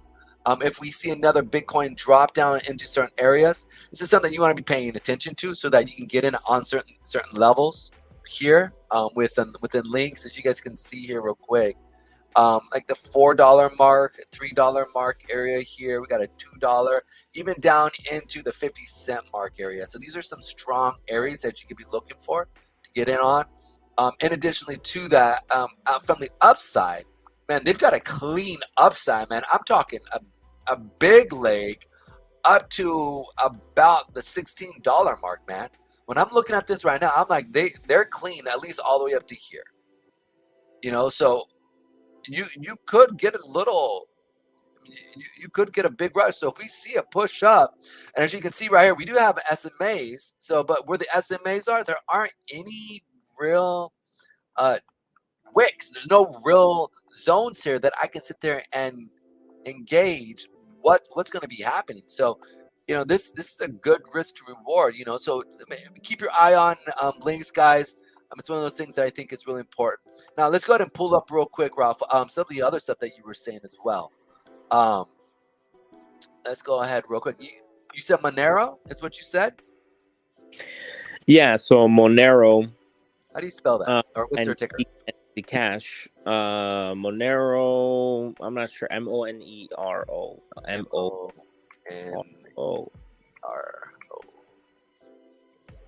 Monero Tether. Here we go. XMR. Is that correct? You think that sounds right? Yeah, that's the one. That's the one. All right, here we go. And it's the USDT. I like USD. Here we go. Boom. Monero USD. Here we go. Binance. Let's check these babies out here real quick. A little Monero. Okay. Look at that. They're bucking the market already. They're already above the 8 moving average. Got a nice little run up, easily up to the 200 mark. Man, dude, they've got it's a little expensive here, but I mean, how high can they go? What's their all-time high? Oh wow. Dude, their all-time high is 600, bro, or 525, man. So they've easily lost 80% of its value. Yeah, so, just like a lot of projects, but this is perfect. I mean, the point is that like Monero, for privacy coins, big deal. Zcash, another big deal. Check out Zcash here real quick. Yeah. And do I put Z? Yeah. Mhm. Z. Nope, Zcash. Zcash. No, it's Z. Just put the letter Z in cash. Oh, guys. ZEC. There it is. So check that one out. And I like Zcash as well. These guys are innovating quite a bit. They actually just raised some capital and decided to build out like a lab. Did they just come out a few months ago? Or a No, few- no. so Zcash they has were been just- around. Maybe you're just tracking them recently, but they came out 2017, I think. Got it. Let's I check think them. maybe recently they moved to proof of stake. I've been checking out AMP too quite a bit. I have a little bit of AMP in my portfolio, but they've been kind of going down. So I've been doing some dollar cost averaging here. But give me 1 second. What are your as I pull up Zcash? What are your thoughts on, from a fundamental perspective, AMP and your thought process behind them? Of what? AMP. I don't know AMP. I have to look into AMP. Yeah, they got a collateralized ecosystem. They're able to help with transactions between crypto, and they've got a nice little startup. I mean, they have a bunch of vendors that are bringing them on. The last recent one that was really big was Chipotle. So Chipotle actually shouts out and like actually said, yeah, we're gonna start using AMP for certain things. So it was really like, it was a pretty big deal. I was sitting there going, wow, man, that's pretty. At least I thought that was fairly big. You know, I mean, I don't think a burrito place is is is um isn't necessarily on people's thought process, but man, when I think about but when I think about it, like if I know I can take my crypto and then buy myself some good burritos, you know, that's a no-brainer for me. Mm-hmm. But each person's a little bit different, though. I know you like your burritos. I do, man. Like a good carne asada, got me some. Nah, you like you like shrimp burritos. Yeah, man, I love me some shrimp burritos, man, too, dude. All day long, every day. Something. I mean, you guys don't know is this guy can put down some shrimp burritos. You remember that New York? Yeah, dude. I don't know how you ate 2 of those burritos, man. Those things are huge. I just, dude, I like me shrimp burritos, man. I mean, like, you know, like, hey, if it tastes good, I'm up in it. Like, if it's, I'll eat it, man, all day long, every day. Hey, shrimp burrito.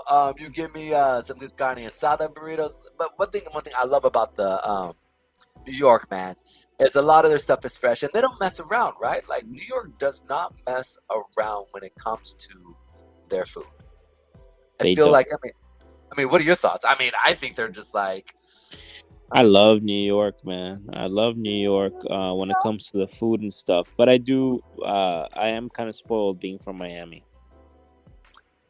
Up in Miami. Tell me about Miami and their food. Miami food, we have one of the best culinary places in the world here, man. I mean, we have a whole mix of Latin American, European, American, I mean, Asian, everything that you can think of, but especially the Latin American cuisines, which are fused with other things around the world. I mean, it's just, you come down here, man, you can get fat and happy, which is why I'm starting this diet and working out. So zoom out there a little bit. Let's see the all-time high. Yeah, let's check out that all-time high. So this is Zcash here, guys. All-time high, baby, was up in 470. So honestly, they're sitting at like 90, 85. 90. Yeah. Let's check out some demand areas here that we can sit there and see what's coming. Yeah. Boom. So we're sitting right here is a nice little area I like. Little nice little zone right here. Sitting all pretty like here. I think these privacy coins are going to be a big deal once the government starts cracking down, man. And when you say cracking down, what do you mean by cracking down? Creating Regulation. legislation, regulation. Yeah. There's gonna be people out there that are gonna be like, I don't want any part of that. I want to build on a private blockchain. I want to build on something that where my tokens, my wallets, nothing's being tracked. Like there are gonna be people like that. Now you're gonna ask yourself, like, well, how are you gonna spend your money? Well, you just transfer it through Moonrock Bridge? You could. We could. You can make online economies with the Zcash cryptocurrency, right? So receive things in Zcash and then later on transfer that over into some sort of swap/bridge that turns it into something else. Now, obviously, the government's going to be able to see it. So how do you protect yourself then? Because if they see you buying and swap it and going into a wallet, couldn't they just track that wallet? Swap what? So let's say I buy Zcash, right? And then I go through and I switch it, let's say, to Matic or Ethereum, right? Because I'm trying to cash out. Zcash has its own blockchain. So then I would just use them then, is what you're telling me. Yeah, you're on Zcash. Yeah. But I can't. How am I going to be able to spend it? What do you mean? Like as I mentioned, you swap it, bridge it to USDC or to ETH. So what I'm trying to point out here is just simply you're not catching it, right? It's the anonymity that we can bring to the table. Right. No, I'm saying. So like the wallet that you hold at Zcash is anonymous, and then the swap/bridge is also anonymous. So now you're fully anonymous. You're fine. Nobody's gonna bother you, man. You do what you got to do. Go buy your stuff. You want to buy your Yeezys? Buy your Yeezys. Nice. Yeah, man, I really like this. This is actually a good little area right here. We can sit there. We've got some major selling points up in here, but ultimately it looks good, man. I mean, this is another area I'll probably start to get in on. Now, obviously, it's lost about 80% of its value. But as you see, once we start to have a little bull runish, right? If we start to see this even come back down, I mean, do you think that this will, as regulation starts to come forward and they start to put in a bunch of new laws, do you see this in this area, everybody running, like you were just saying, you see everybody running to this area, but how much do you think that, because I can't see America not wanting to bring in until you can't buy, I mean, they're going to, right? And so how much of the populace do you think, or is this going to simply be crypto people? Zcash is for crypto people, for the decentralized community. That's what it is. And there's for people that later on want to get Zcash, they're going to have to buy it from the people that are in the decentralized community. So the people that are holding onto Zcash, they're like true believers and true like privacy seekers. And if you're going to want to get into the whole privacy game in the future, you're going to have to buy it from them. Which means that you're going to end up increasing the price because they don't want to let it go. So I really see these privacy coins shooting up hardcore. Over time, not like night and day, not 1,000% gain or anything like that within a week. Could happen, but I'm not really expecting that. Just long-term growth. Yeah, I really do see certain things happening within the economy. Just simply that if this does start to take over, right? Meaning like people who are crypto guys who are definitely looking to get into the markets. I don't see them getting into this, right? Like I don't see, mom and pop down the road looking at aspects of the market to sit there and by the way, I'm gonna throw this guy out there because I absolutely love him. I don't know if you guys know who this is, but this is Andrew Huberman, he is phenomenal when it comes to his stuff. He's a neuroscientist that does and creates some great stuff for your brain, teaches you a lot how your body works, the physiology into the mind, how everything connects that way. If you guys want to listen to a great podcast, listen to this guy. Go down and just do a podcast binge. This guy is phenomenal. Some of the best ways of learning I've learned through this guy. So I want to encourage, if you guys haven't started listening to any much of podcasts, check this guy out. But let me go ahead and jump right back into the crypto world here. Boom. There we go. Boom. Zuckerberg here. So Zcash, man, this is real interesting. Real interesting when I'm looking at it. Just simply because it's, they just came on literally the trading view chart. So it's really interesting to sit there and see that they finally just came on. So what did they do any major partnerships or something like that to kind of get in a few weeks ago with them? Do you know about that? As I mentioned, they started.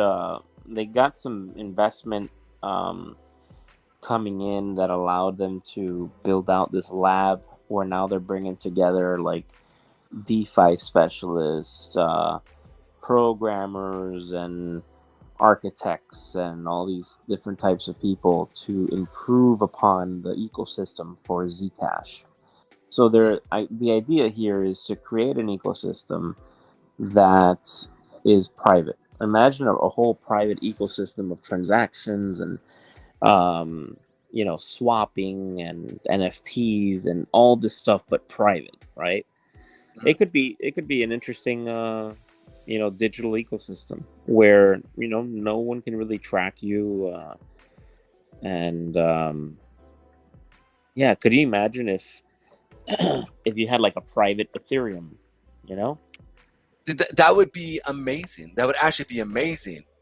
The problem is I can't see the U.S. government being okay with that. I don't think they will be okay, but at the same time, maybe the U.S. government is backing it. They're the ones that are behind it. Maybe, or maybe the U.S. government wants to use it too. Who knows?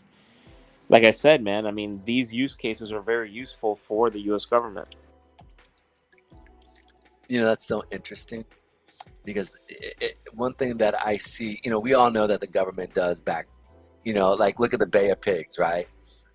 With Kennedy, and that was a catastrophe. Or if we look at our illustrious Hillary Clinton with some of the stuff that she did, right? And just other presidents, right? That we've done things in the back doors, through the back door to try to get inroads and creating inlays within potential countries that are coming up, right? Like look at Africa. There's a lot of stuff going on right now in Africa. People don't realize. And so if you could actually, because they don't want to take the dollar, like you said, they don't want the dollar, right? The fact is that it's we've inflated it quite a bit. This would be something. Well, I mean, they would. I mean, I'm not saying they don't want the dollar. What I'm saying is that like when you're trying to fund a secret war, doing it in dollars, I mean, at some point, like you're bringing in pallets. It's a way to track dollars. It's a way to track. Yeah. It's hard. It's hard to transport those dollars, and there's a high risk of loss. Because like those physical dollars can be lost. So, and tracked and all sorts of things. So, best thing to do, use digital cash and private digital cash, right? And build infrastructure for the private digital cash that facilitates all these transactions, that also creates an economy within it so that they can use the cash in different ways. Yeah, I mean, I think that's where everyone is going to try to go. Not everyone, but those people that are worried about privacy, governments, CIAs of the world, MI6, they're probably already using it. Who's MI6? I actually do not know that. I'm sorry. Forgive me for that. Sorry, maybe I wasn't supposed to say that. No, I'm just kidding. No, I was like, oh shit. MI6. No, MI6 is no, it's a well-known secret agency out of the United Kingdom. Ah, I did not know that. Look at that. Yeah. So secret. And I'm typically kind of pressed on that. So, wow. I am not in the know on that. It's really interesting. I mean, in I wanna- fact, they're probably listening now because this is being streamed on YouTube, and I just said a trigger word. Now they're listening. Actually, we just got one guy who did pop up here. So we were. That's real interesting. That's Told funny. you. You know, I'll put it like this, and we can bring up B&B here. I'm looking at B&B right now. Don't say Men in Black. Men Don't in do Black. MIB. Oh, that's it. Uh-oh. They're real. I've known a few girls who've actually dated girls from around the world or around the country who are incredibly beautiful, incredibly gorgeous. I mean, like, just inside and out, brains, beauty, and bronze. Like, it's just, they looked amazing. Absolutely, you know. And business women. One was a businesswoman. The other one was a you know, she was doing her thing, and they actually dated two MIBs, different MIBs, but they were real, and they didn't tell. What did I tell you about them? Huh? Those girls were probably aliens from Venus. From Venus, could be. It might have. They could have been, because both of them were brilliant, beautiful, and really the brilliance, the mind on both of them were just phenomenal, just phenomenal. You can't compete. I mean, I you know, half the time I was like, wait, what? And you know, it doesn't take much to do that, but I mean, I was always asking what. And like, wait, what? Wait, what's going on? So they were very impressive. But I want to throw this out here real quick. I'm noticing here at B&B right now, we're not really putting any buyer wigs here, and we're going up, and we are starting to see some volume step in, but no real buyers stepping in. So I wonder if this daily 20 is going to hold. I'm actually really curious to see if we're going to see it hold on B&B. We could rally up, but I'm curious to sit there see, because there's not, like, you can even see here on the 4 hour, there's no real buyer wicks there, so it's real interesting. We might go sideways On B. I think there's a lot of great news coming out, right? The last few days. The last few days have been just constant, just bullish news after bullish news after bullish news after bullish news. And now, when that news kind of dries up, if they don't have anything better, then it's like, where's my Coke? You know, and now you crash, right? Now you crash. You go to now sleep. we're not. You go to sleep for a couple days. Don't do drugs. Don't do drugs, kids. This is a kid-friendly show. Don't do drugs, but that's what happens. You know, that's what happens to those people that do that. I'm from Miami, so like you see these guys that, especially in banking, I knew guys that were on a lot of uppers all the time, so that they could be stimulated and do their job. And you know, after doing it throughout the week on the sometimes on the weekend, I mean, they'll crash for like a whole day. Wow. Like a good 18, 24 hours worth of sleep. Oh my goodness, I would go crazy. I don't think I could. I would literally. Well, I mean, if you're that tired, man, your body just shuts down. It just needs to rest. So, point is that like that's what happens to the market. It's the same thing, right? So it's being stimulated, and it's a big psychological thing, right? So you have a bunch of people that are. Sorry, you have a bunch of people that are buying in.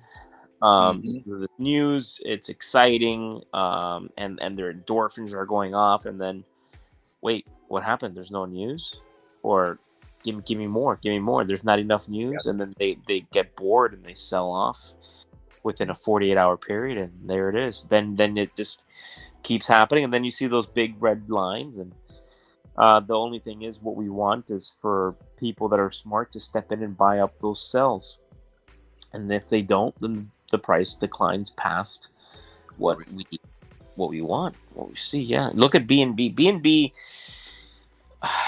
B&B, man. I'm proud of them. Everything they've been doing. It's crazy how it feels like he waited.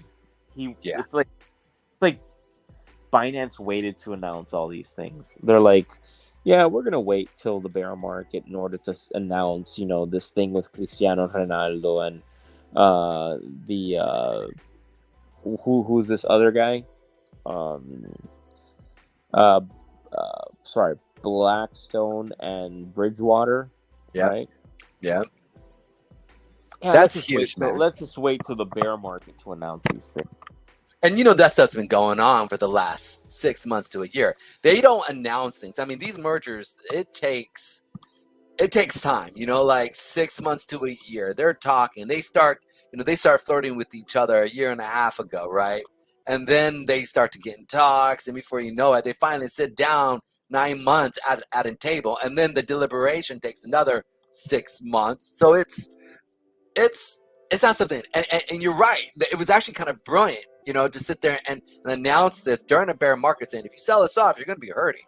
So I would think to hold, right? Like, or what are your thoughts on that? I mean, I know you're in the banking world. You've definitely been in the institutional world. How do these things go there?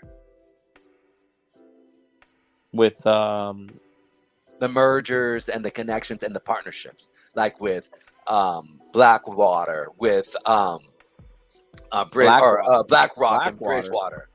Sorry, with like BlackRock and Bridgewater, like who Blackwater was, right?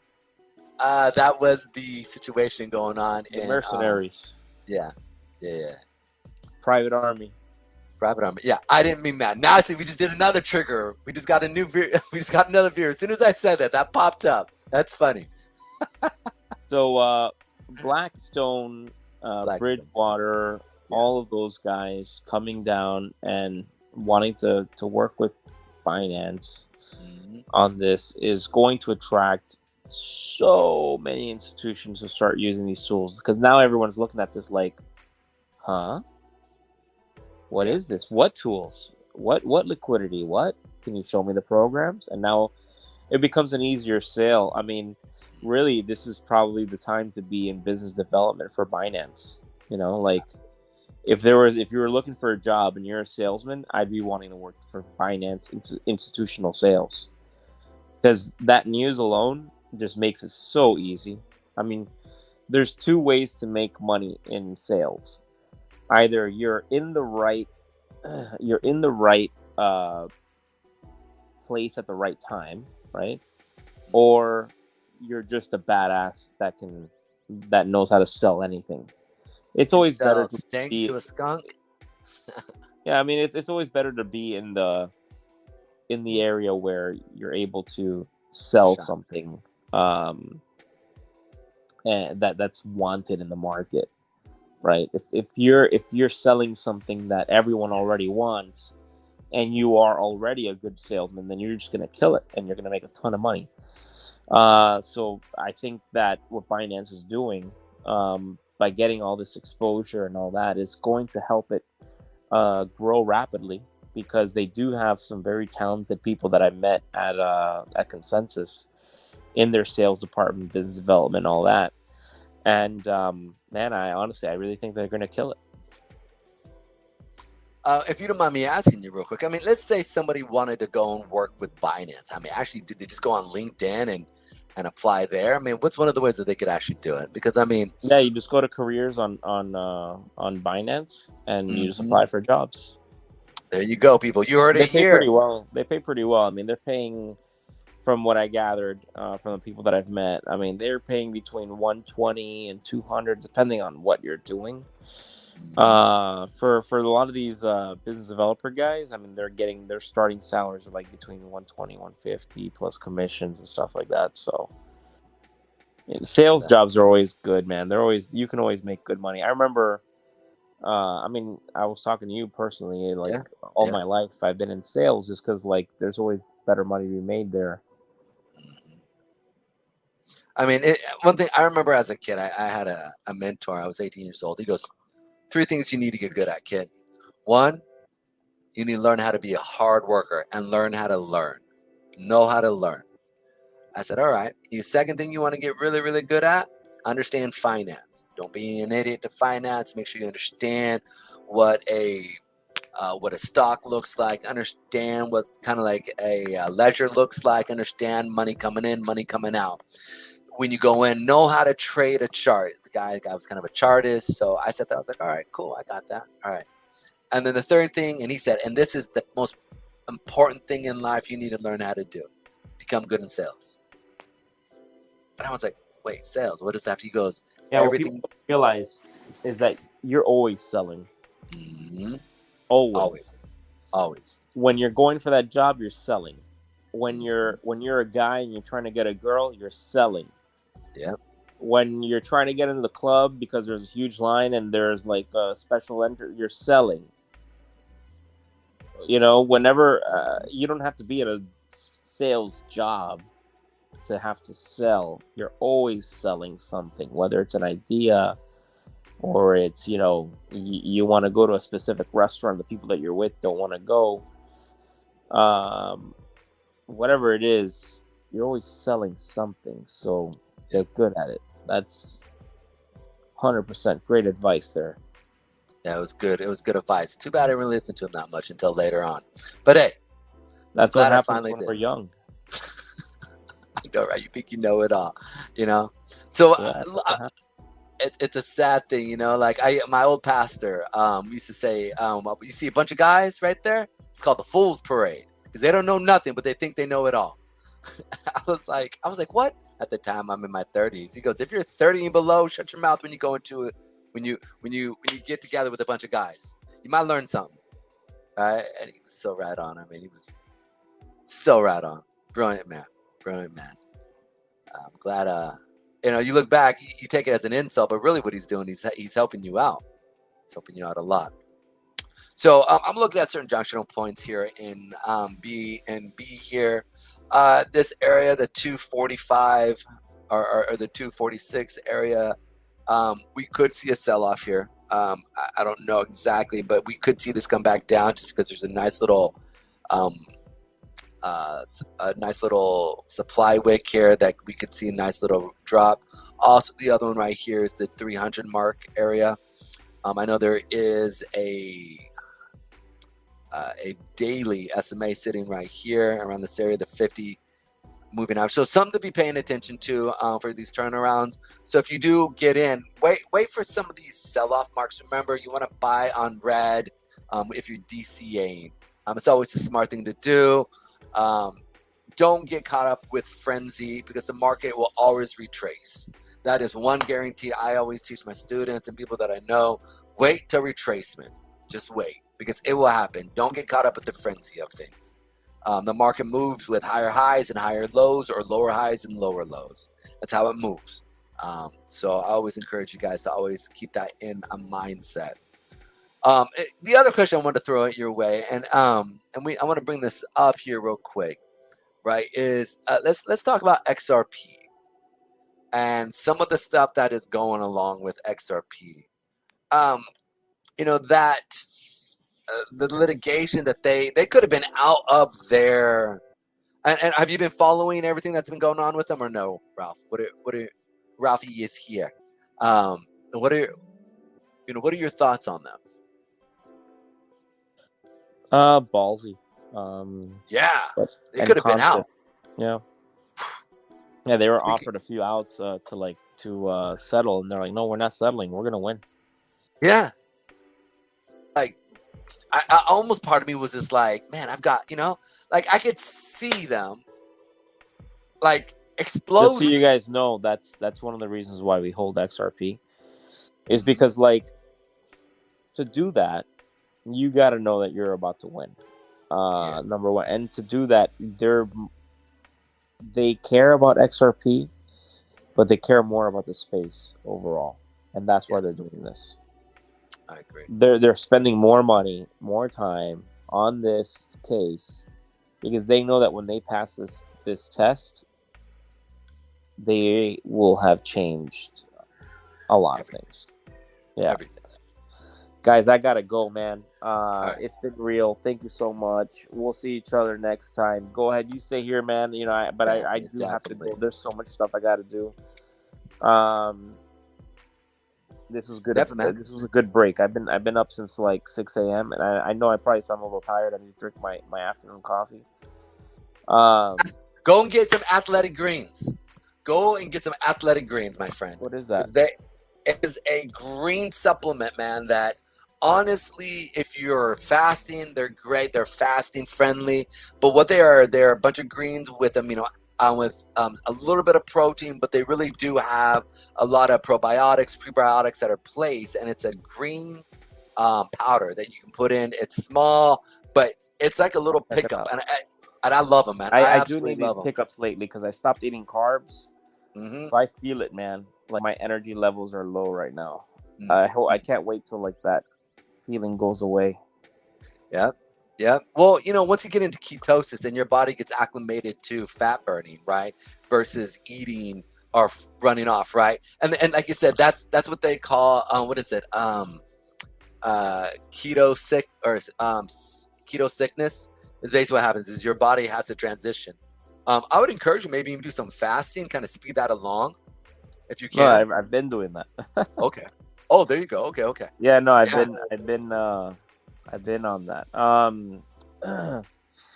Yeah, no, it's great. It's great, man. I've been changing things up and going through like a plan. I don't know if you are aware of like the whole carnivorous diet, Absolutely. not everyone, but just some people. There's this doctor, this carnivore doctor, and carnivore MD on Instagram, who I've been following for a while, and he's very into this stuff, and he gives a lot of great suggestions, and I've been like basically building a plan around what he's saying, and honestly, it's been working. I will, like, in about 30 days from now, because by then have been already 45 days, go to the doctor, get myself checked, and see if everything is like good. But yeah, man, it's always good to be healthier. Oh man, it's important, especially if Armageddon kicks in and you got to be able to kill a bunch of zombies, man. You got to be able to run well. You know what I'm saying? Zombies. The zombie apocalypse happens, man. You got to be able to move, duck and weave. You know what I'm saying? I'll just take a boat, man. I'm gonna go out into the ocean. I'll do my fishing. Everybody can go do their thing on land. I'll be on a boat. Oh man, you're gonna let us all be out here and die, and then you're gonna swoop in and take all the property, won't you? And all I need is my crypto, some internet connection, and my fishing rod, and I'm good. Shoot. And of course my family, but yeah. I'm just saying like the things, the essentials. Yeah, you're talking about the essentials, right? Yeah. Like family's already a given. It's funny, I was talking to a girl the other day, and she was like, "Oh, he's not on drugs. He's got a job." And I was like, "Wait, shouldn't that be a just a given? I mean, that shouldn't be a plus." It's like, "Oh, he's breathing. Oh, okay, great." Yeah, it's like that same Everyone's thing, right? on drugs, man. Everyone's on drugs. No, it almost feels like it. Like everyone I talk to is on some sort of drug. But anyways, man. Yeah, you got to go. I got to get going.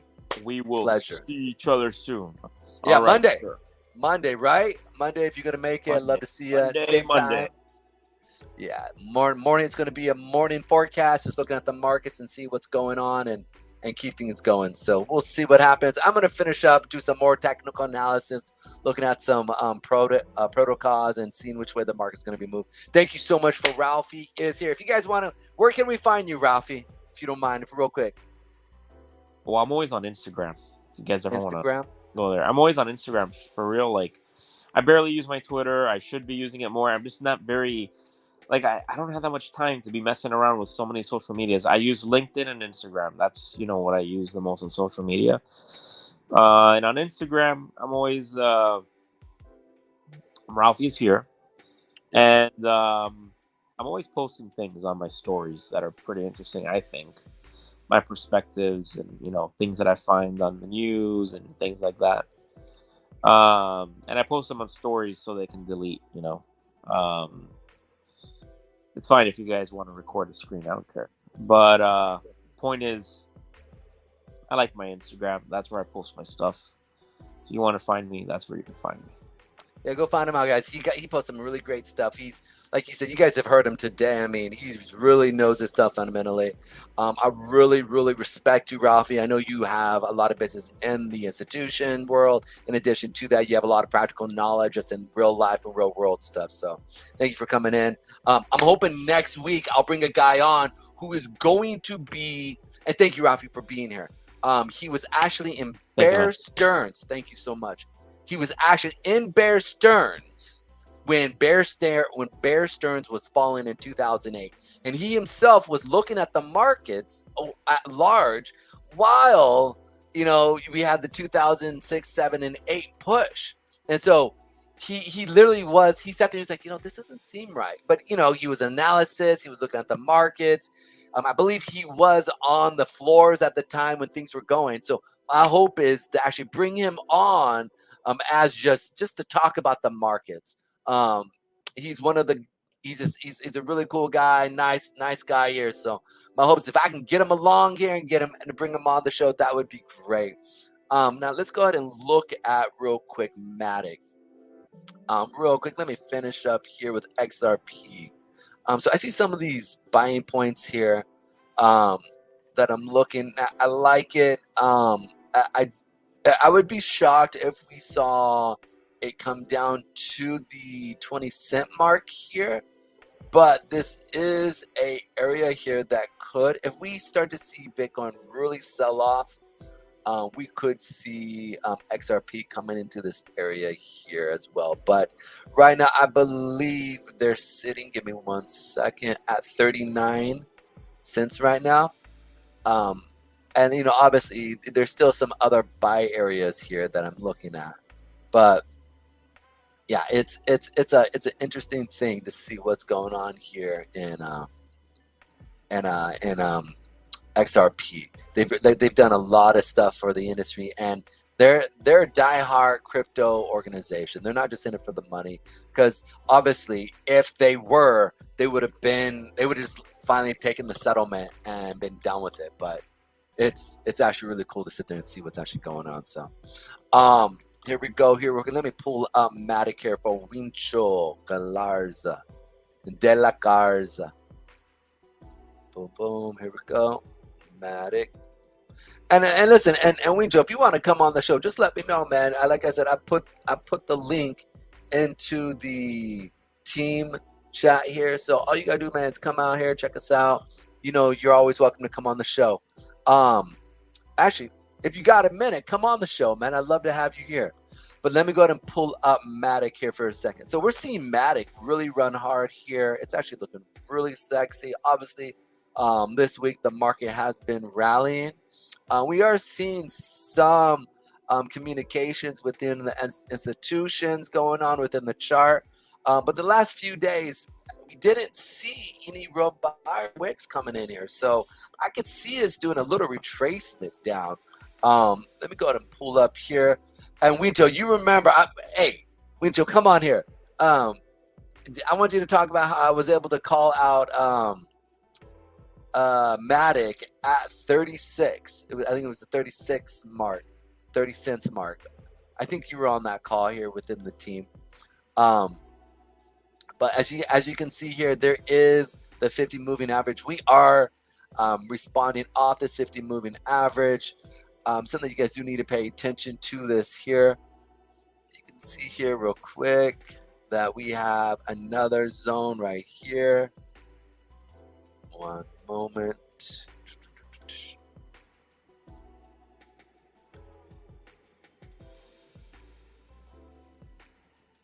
Let's go ahead and pull this up here real quick. Yeah, I remember you called out Matic at 30 to 36 cents. Yeah. Yes, sir. Yes, sir. And I think at the time we were sitting at, it was like $2, right? $2 or $3 at the time. No, I think it was maybe $2. It was back here. This is when it was, right? Back in March, I believe. Yeah, it was definitely back in here in March, right? I Do you think it might retrace it to the 36? Yeah, I think so. I think it could come back down because I'm not seeing a lot of buyer seller or a lot of buyer wicks here. Um, so I do see us. I can see us definitely coming back into this area. Um, definitely. I definitely can. And additionally to it, definitely can. Definitely. Anyways, I'm sorry. That's an old movie. Rayman. I'm being Mr. Rayman. He was a brilliant man. Dustin Hoffman played him amazing. Yeah, so I can definitely see us at least down to the 40 cent mark. The 40 cent, 35 cent area. I can see us coming down into it. It's real interesting to sit here because right now like you said, it's been following the stock market. The correlation is uncanny here. So let me check out the week here real quick. We could maybe even see something like this, but I doubt it, man. It seems like it's strong. We are coming up to that 50 moving or the 8 moving average on the weekly chart here. And yeah, and we are definitely let's see if this is the first retracement into it. Now you can see we've been playing off of this 8 moving average for a while. Broke through, hit the 20, sold back down. We came back, retested it right here, and just sold off. So again, this is the second retracement here. I could see us coming back down here off of this. Definitely coming down. Not necessarily. I don't know if it'll make the full retracement. That's if we see Bitcoin drop off dramatically here. If we see Bitcoin, what is it? Right. Elbow cough, Raymond. Yeah, definitely. But I could see us. Yeah, I could see us coming back down. So we definitely are hitting this point. I would want to guess, this is what I would want to see. Okay, for next week, have us gap up into the seller wick in this area. Have us go up. Okay, touch the 8 moving average. So like on Monday, we might come up, hit the moving average, and then sell off. Now, the biggest thing though is that we have a big Mariposa candle here. So this is a bullish sign, right? This is definitely a bullish sign. We've almost encompassed the whole entire the last 2 weeks of trading here. So it's this very much could be we could see Matic kind of continuing up. But if I'm looking at the daily, I don't see a lot of buyer wicks coming in. So for Matic, I could see us come back down into this area here. And then, I did tell you guys that this would be an area of definitely stopping and buying, just because the way the markets are moving. But we did retrace this area here for the week. And I'm looking at to see if we can, like I said, the only real area that I can see off of Matic where we can see a sell coming up to a sell-off is this area right here. The 1 cent or the 97 cents, 91 cents is another area that we could hit to see another retracement. There is a lot of volume in this area where we had a lot of sellers step in. So it's something to be paying attention to, just because we did get a lot of volumes of selling here in this area, that $1 mark. By me looking also at this area right here, this spot right here, there was some illiquidity here. So I can see us also kind of coming up into this area here from the illiquidity, just simply because I'm not saying it'll stop here, but I can sit there, see them putting in orders, then turning around, and then maybe pushing through this. But it's another area that we might see a day or two retracement down from this area here. As well as I'm looking, boom, right here. There we go.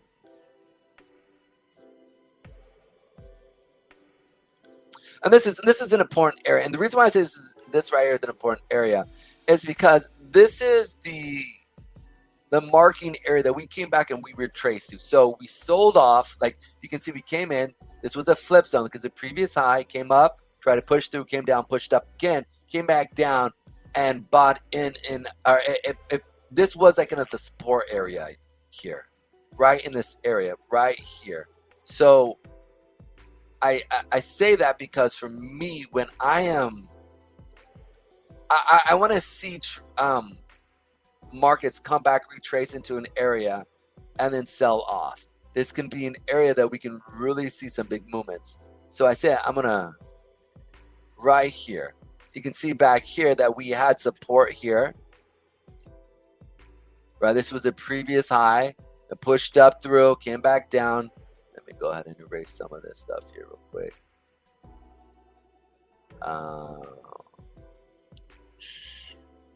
Like we had support here, guys. You see that? Or we had resistance. We sold off. That up.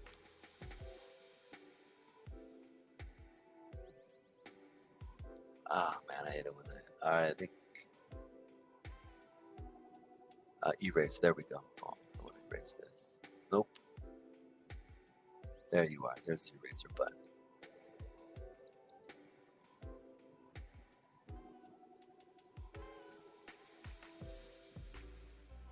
I'm gonna point this out real quick because this is something I do like to look at when I'm looking at the markets.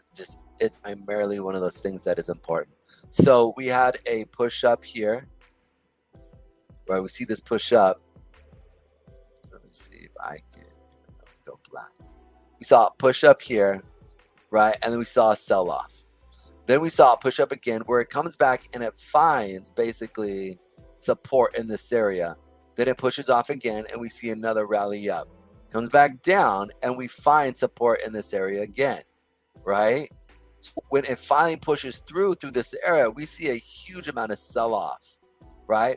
Then you always want the retracement. If the retracement holds, then you know that this area is what I call a flip zone. Then typically will go down even further if it finally sells off. This is the pattern that I did use in regards to when I was looking at Bitcoin and Ethereum, right, guys?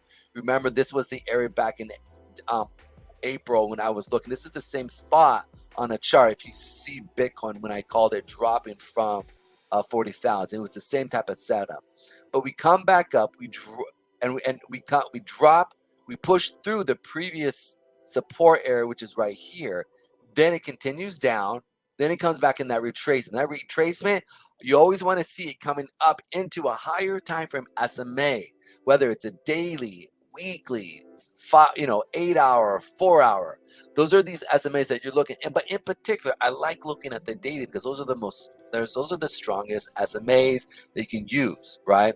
And so a lot of times this is what will do this. This is how 2008, if you go back and look at 2008 drop, it's actually where I looked at the formation. And I actually, at the time, I didn't understand what it meant. So I was still learning myself, but it was enough to know that, that was something I needed to pay attention to. So I would encourage you guys to go through, study that as a day trader. If you are a day trader, of paying attention to the retracements at certain junctional points, and then correlating those retracements to the moving averages, and you can see that we do hit those certain junction points and turn around. So this area here, the $2 mark on Matic, is going to be an important area. And as you see, if we get back to that point, we've already put in higher highs. And if you look at 2008, we actually had a huge sell-off, I think it was 20% or 18% sell-off, the previous year, and then we rallied up. But that retracement back into this area was a junctional point. So I would encourage you guys to pay attention to that area, because we could see the market actually respond back down. But anyways, that's what I'm looking at, Mr. De La Garza. And if you have any questions, just let me know. I also want to pull up, and let's go ahead and look at it real quick. Cardano, ADA here, real quick. ADA, USD. right? I think Cardano is also at a nice little area here. We aren't seeing as much strength here, right? That I would like to see, but enough to where I think it is telling that the fact is that the actual chart here is starting to put in some consolidation period here, right? We did have we did put in a high and then a lower high. We did put in, but we put in a lower high right here, which is very similar. I think ADA is a really good just area to be dollar cost averaging in. They're a great protocol as well. And listen, the price is right. I feel like if we could see it drop down a little bit more. I'm gonna pull it up here on CoinMarketCap here real quick. Give me 1 second. Mr. Zcash. 1 second. ADA.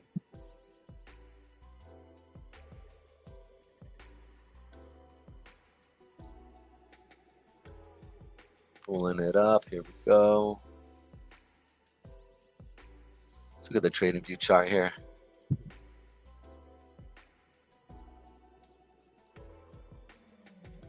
Boom.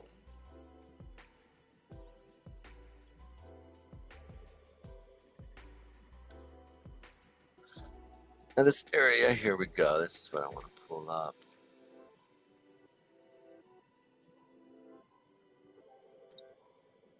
This area right here is a fairly good area that I really like. I was looking at this on another chart.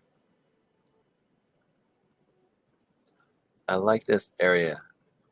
And we could see this drop here, but the fact is that we had a rally base drop when we correlated, and then we had a rally base rally here at this junctional point. And so there had to be some pretty strong buys to push through here. And as you can see, there were. So there are a lot of buyers, I think, sitting in this area. The other area that I am looking at for ADA as well is the mark here.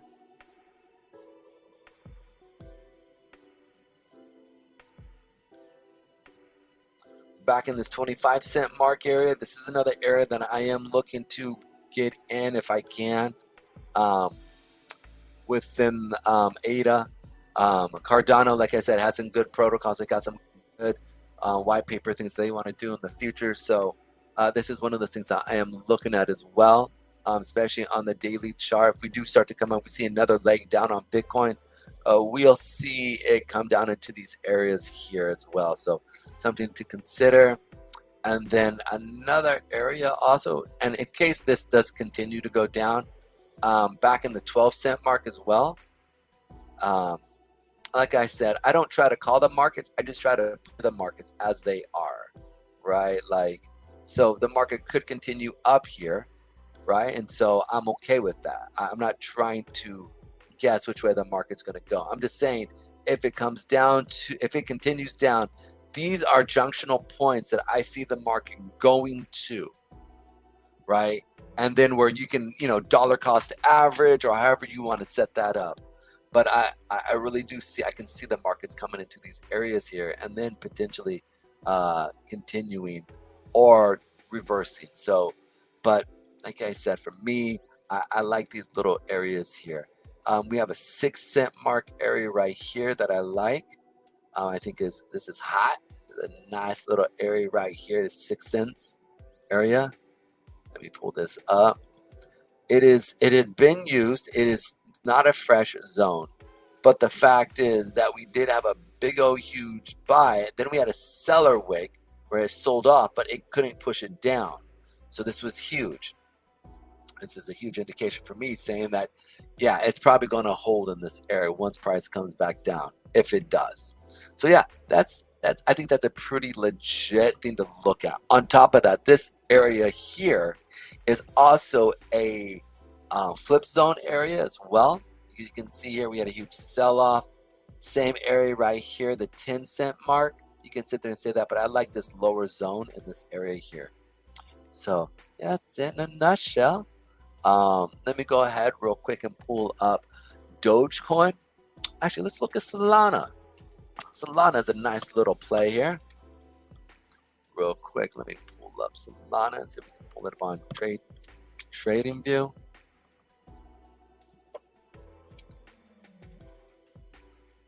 Sold.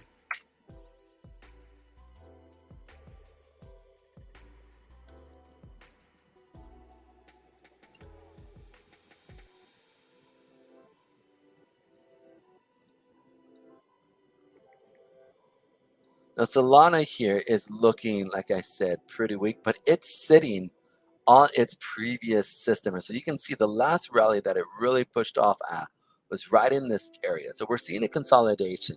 Solana was sitting at, like I said, at a pretty high place here. So us sitting at this area here, I think we already did Solana. If we have, forgive me. But I really do. I can see us coming down. These areas have been eaten already. And there is,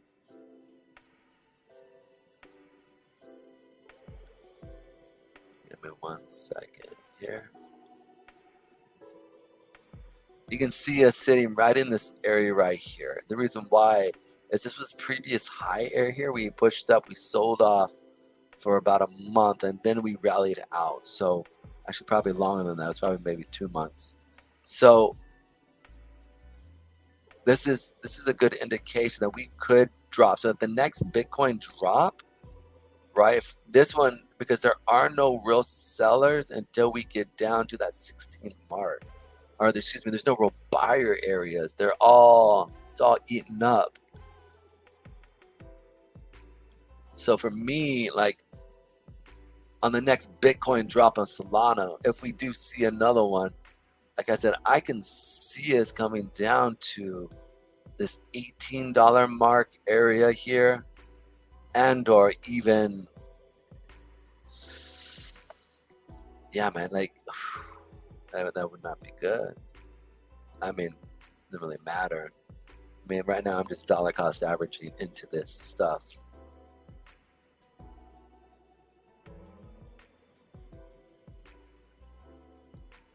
Right, but I like this 1854 18. But it's gonna, if it gets through that, it's gonna slide all the way down to boom, boom, boom, boom, the $10 mark, and or even, I'll point out the $10 mark here, and then another. We'll definitely see some type of movement off this $10 mark. A $10 Solana would be insane. But yeah, maybe even further, because after this, it then goes all the way down to here, which is the $2 mark. Yep. So I don't know. We'll see what happens. I'm looking at the markets like this, so this is something that's for you guys to pay attention to. Right now we're still at $40. We did a great climb from the 24, 26 mark, or the 26 mark here, all the way up to here. Pay attention to that 50 moving average coming up, guys. It is really important to know your SMAs. The 50 period moving average is an institutional number. They do look at 50, 100, 200, 400 marks. We do have a crossover of the 200 and 400 here. So it's something to pay attention to, because we could see another sell-off in this area here. When it comes to sellers, I'm definitely looking in this area right here to right in this area, just because we have the 50 moving average, as well as we have a seller wick that's pretty legit on the daily. In addition to that, boom, boom, boom, boom, boom, boom, boom, boom, right here.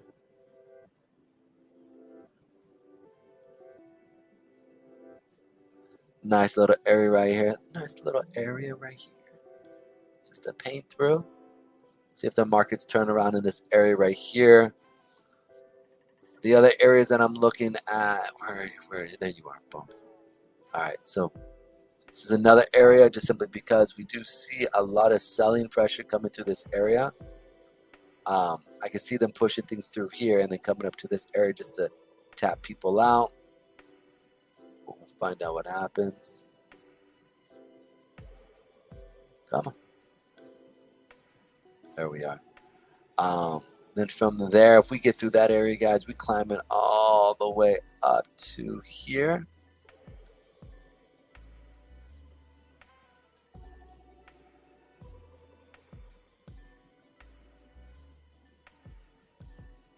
And then playing off of this point right here, we definitely come through this. Boom. If there's an SMA sitting right here, then we will stop.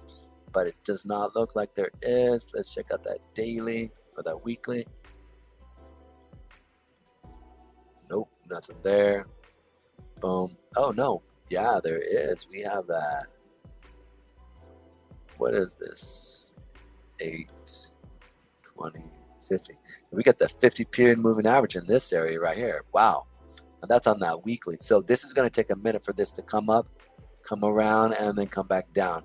So this junctional area right here is real important, that 116, 130 mark. Something you can pay attention to, definitely on Solana. Something you want to look at. Yeah, these are some good little areas for you guys to go. So if you can get in on a $18 Solana, $10 Solana area, man, these are great, because the fact is that it has lost quite a bit of its value compared to its all-time high, which is the 243. But either way, it's still one of those things that you're gonna, you want to get in and pay attention to this. So that's in a nutshell. And then let me see if I can pull up Dogecoin here real quick. Pull it up. OGE. This is another one that, like, who would ever thought, right? I was looking at this in 2017, and I am still shooting myself. The guy I was teaching him how to trade, and he said, man, go look at any of these, because if you were to trade the markets, man, you would make a killing. And so I went through investing.com, because at the time they had a huge thing on crypto, and I didn't really know much of how far crypto was, and I didn't even really get crypto, but I mean, a chart's a chart. And if someday I might bring him on. His name is David Shapovalov. We're sitting there, we're talking, and I remember going to him. I said, man, because he asked me, he's like, dude, you should get into a coin. And I go, all right, well, I'm not really into it, but if I do get into it, I'll go check it out. So I went through, started looking at it, and I remember spotting Dogecoin back in 2017 because somebody was buying it. Somebody every month was coming in and buying large portions of Dogecoin, to a point where it was, like they would buy in once a month, and then let it drop back down, and then they would buy it again and let it drop back down. And like legit, I was like, this is the one I want to get into. If there's one I want to get in. And so I said, will you do me a favor, tell me how do I buy it or get through it? And I don't know if it was, you need to go through CoinGecko or something like that, but it was something that back in 2017 really wasn't popular. And because he was telling me, like, everything is rocked with, just, it's crap. Many of you guys know, like, at that time, Dogecoin was made as a joke. Even the founder of Dogecoin said it was a joke. But I remember going through and looking at the actual buying of it and going, there's somebody buying this. Now, obviously, we know who it was now, but it was one of those things that if I would have just even thrown in $100 at the time, I think it was 6 zeros back, 5 zeros back, 6. I mean, I would, I'd be sitting pretty now, real pretty, And so just, especially with what Elon Musk wants to do with it and all the details of it, it's one of those things that I find very interesting. So here's an area right here on the weekly chart that I could see us maybe coming back down to. We do have a 400 period moving average on the weekly here for it. So this is going to be a strong area. Plus, we also have a zone, a buyer wick in this area. So they are retesting on the weekly the 200 period moving average. You can see that we did hit it and we did sell off. seems like it's pretty active here, just simply because we did come down and hit it a few about looks like about a month and a half ago here. So it did get buy off, and then it did push through. So it's something to be paying attention to. We might sell off from this point on Bitcoin to that 3 cent mark. If we do get down here, I would definitely look to get in. Just dollar cost average. Don't put your house payment or anything like it. But just I know I'm personally going to probably get in on it around 3 cents if it comes down to this area. Also, the other crucial point here as well is the, and this is, here we go, right here. Pop in this area right here. I would look to maybe get in on that 0.007 area mark if Bitcoin, it's all predicated on Bitcoin too, as you guys all know. When Bitcoin sells off, everything else sells off. So just something to keep in mind when we look at the market, okay? Here we go. And this is even, yeah, nice. So the previous rally back in 2008, and then the sell-off right here is definitely one of those things you want to pay attention to, guys. Like this, where is this right here? Boom. Previous highs typically become resistance points. So I'm gonna place something right here for us so we can look at the lower time frames here. So let's check out the daily mark here. See if we can capture a zone in this area. Nah, so we'd actually go on the lower time frames, and I want to keep to the daily, weekly, and monthly chart here, at least when it comes to Dogecoin. But you can see here that there is still a lot of volume being traded within Dogecoin. But you can there's nothing there. There's nothing here until literally we get down to the 0.4 mark. Let me point this out here real quick, actually.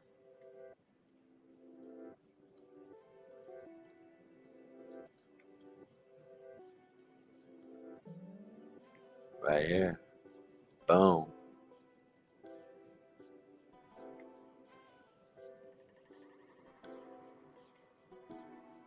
Here we go right here again. Populate this baby right here.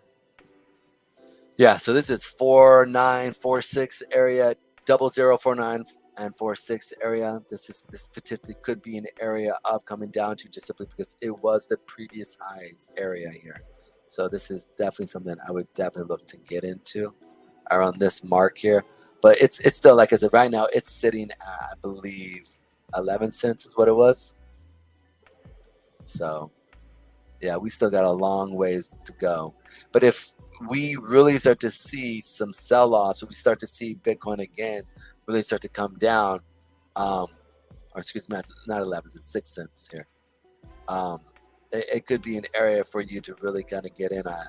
So that's it in a nutshell for that. And the other thing is also certain junction points that we want to look at as a daily for areas that are resistance.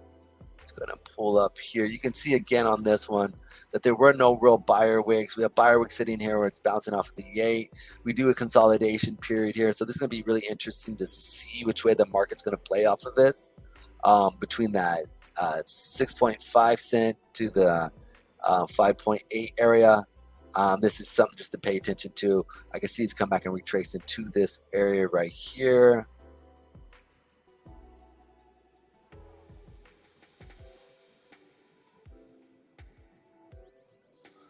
And then maybe trying to create a new higher high.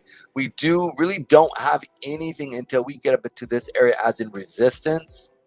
I would say right here.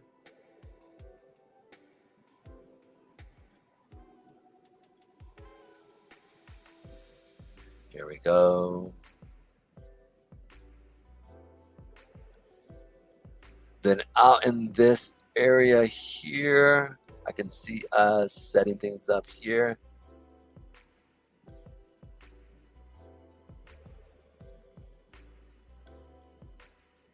Pulling up. Yeah, we got a nice little area. We got some moving averages as well in this area right here. Let's go ahead and play off of this.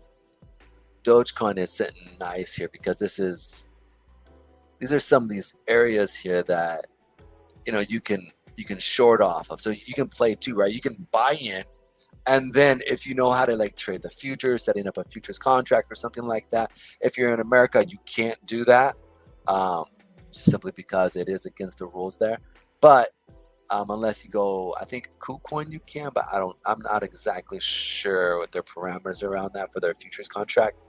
But you could actually go in and trade their futures contract on a lot of these exchanges, and then also dollar cost averages. You can go short, then go long based off of those. So it's a nice little setup here. It's a nice little setup. Right here, how is this going?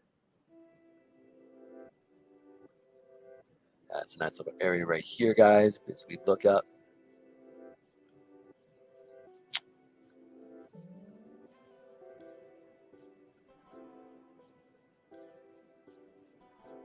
Definitely nice little area here. Let's see what the higher time frames. Let's check out. So yeah, you can see that we have the 400 period moving down here. So maybe if it does come, by the time it comes back up to here, we might have that 400 period moving average coming down into this area, but we'll see. That's if Cardano can, or excuse me, not Cardano, but if we can see Dogecoin kicking up and moving up from there. Yeah, that's pretty much it for right now. I try to keep everything, just gauge which way the markets are going to go. Like I said, I play off the market. I'm not a predictor of the market. That's not what I do.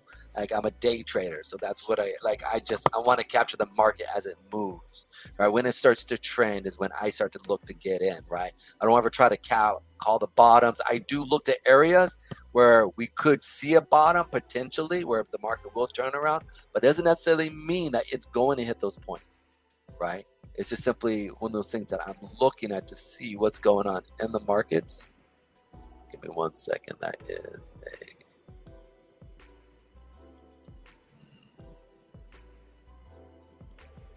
Here we go. Excellent, guys. So these are just some of the areas that we could see the market's kind of moving to and playing off of certain key areas of turning around and playing these. One last thing. Let's look at. Give me 1 second. Boom, boom, ADA, Solana. I want to pull up Polkadot just simply because, just to round off the top 10 that we're looking at here. Let me pull it up.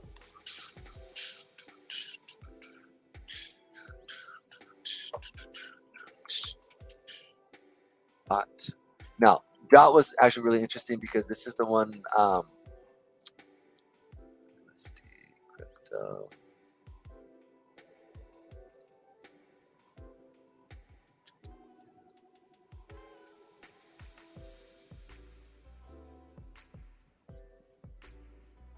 Which one is US dollar? Okay, here we go.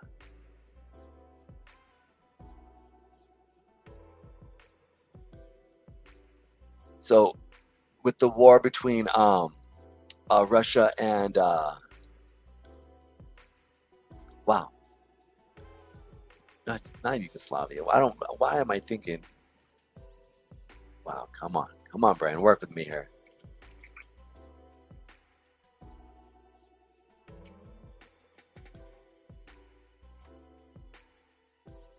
Oh, this is really interesting. This is my first time really going for the full Ukraine. Wow, my brain was just like, had a brain fart there for a second. The stuff going on with Russia and Ukraine, right? Ukraine was actually taking Polkadot of all things, right? I was actually kind of shocked, which really kind of propelled them to even go even further. So something that I was looking into, I have not got any yet. I do think that it's going to go down a little bit more just because we've crossed this area right here. And I think we are going to come back down if Bitcoin has another leg down. I think the $5 mark, maybe down to the $3 mark for Polkadot, in comparison to where their all-time high was, which was, I believe, $60 or $54, as you guys can see here.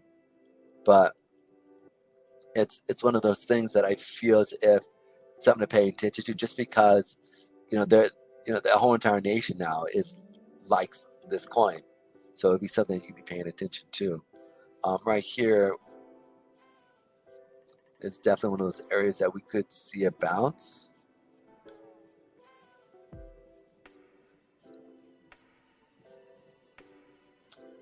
I'm really trying to watch my posture here. So forgive me if here we go. $6. We could see a bounce off of here.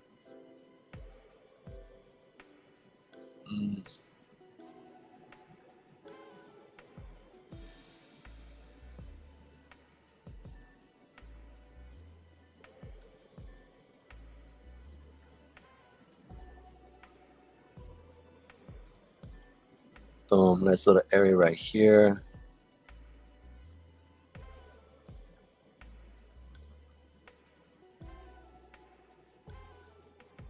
And then right in this area, the $4 mark.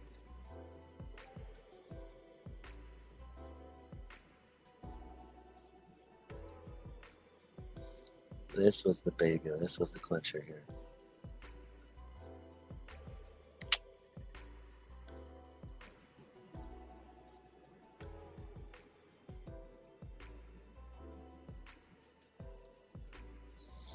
Yeah, these are some of these areas that you guys can sit there and see and gauge which way we're going to move in the market.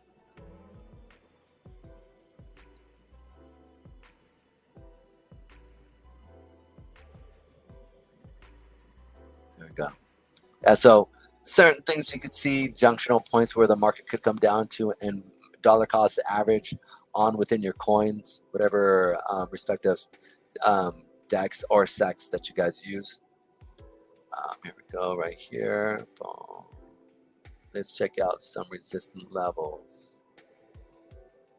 Let's move this first to the week, see where we're sitting on the weekly chart. Our SMA is kicking in.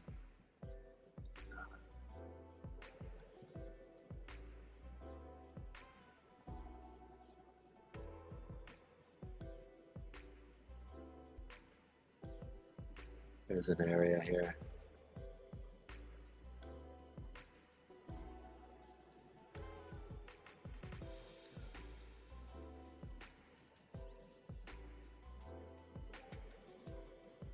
Nice little area right here. Weekly. Daily.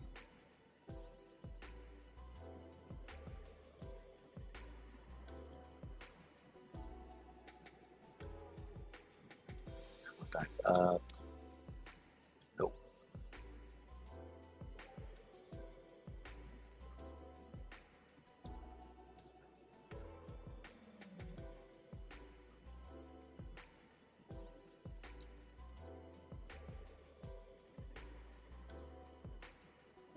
Checking this area. There we go.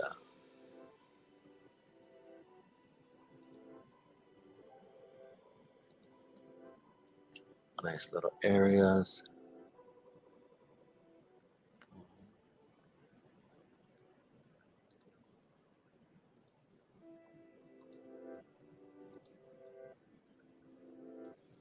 Here we go, guys. Shoot, this is pretty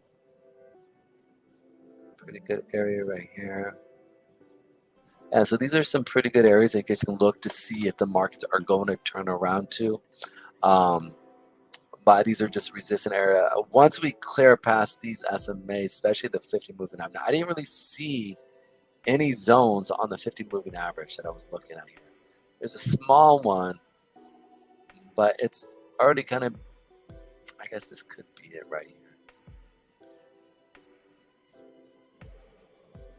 The reason why I kind of discounted it is by the time that this gets to here, we could, you know, it might be a few days and we might see the 50 moving average be about this area. So it's something just to pay attention to. And then the biggest thing, again, like I want to point out, is we see a lot of these coins not putting any real buyer wicks coming in. We have this buyer wick sitting right here, which could come back down, create a higher low, and then continue up. But I don't see much of more buyers stepping. You can see here the buyers are definitely stepping out, or they aren't as strong. So it's real interesting to see here what's actually going on. So that's it in a nutshell, guys. Thank you so much for coming in today. Come again on Monday. I'll do something similar from 11 to 2 o'clock, just going over stuff. And hopefully you guys liked it. I'm going to be trying to bring it on other other co-hosts / also guests that will come in and kind of tell their story and kind of like what they're doing. Thank you guys for coming in. And if you guys can like, share, subscribe, send out if you guys don't mind, I'd appreciate that. I'm trying to build a community here and trying to see if we can help out more people. All right, guys, many blessings, and we'll talk to you guys soon.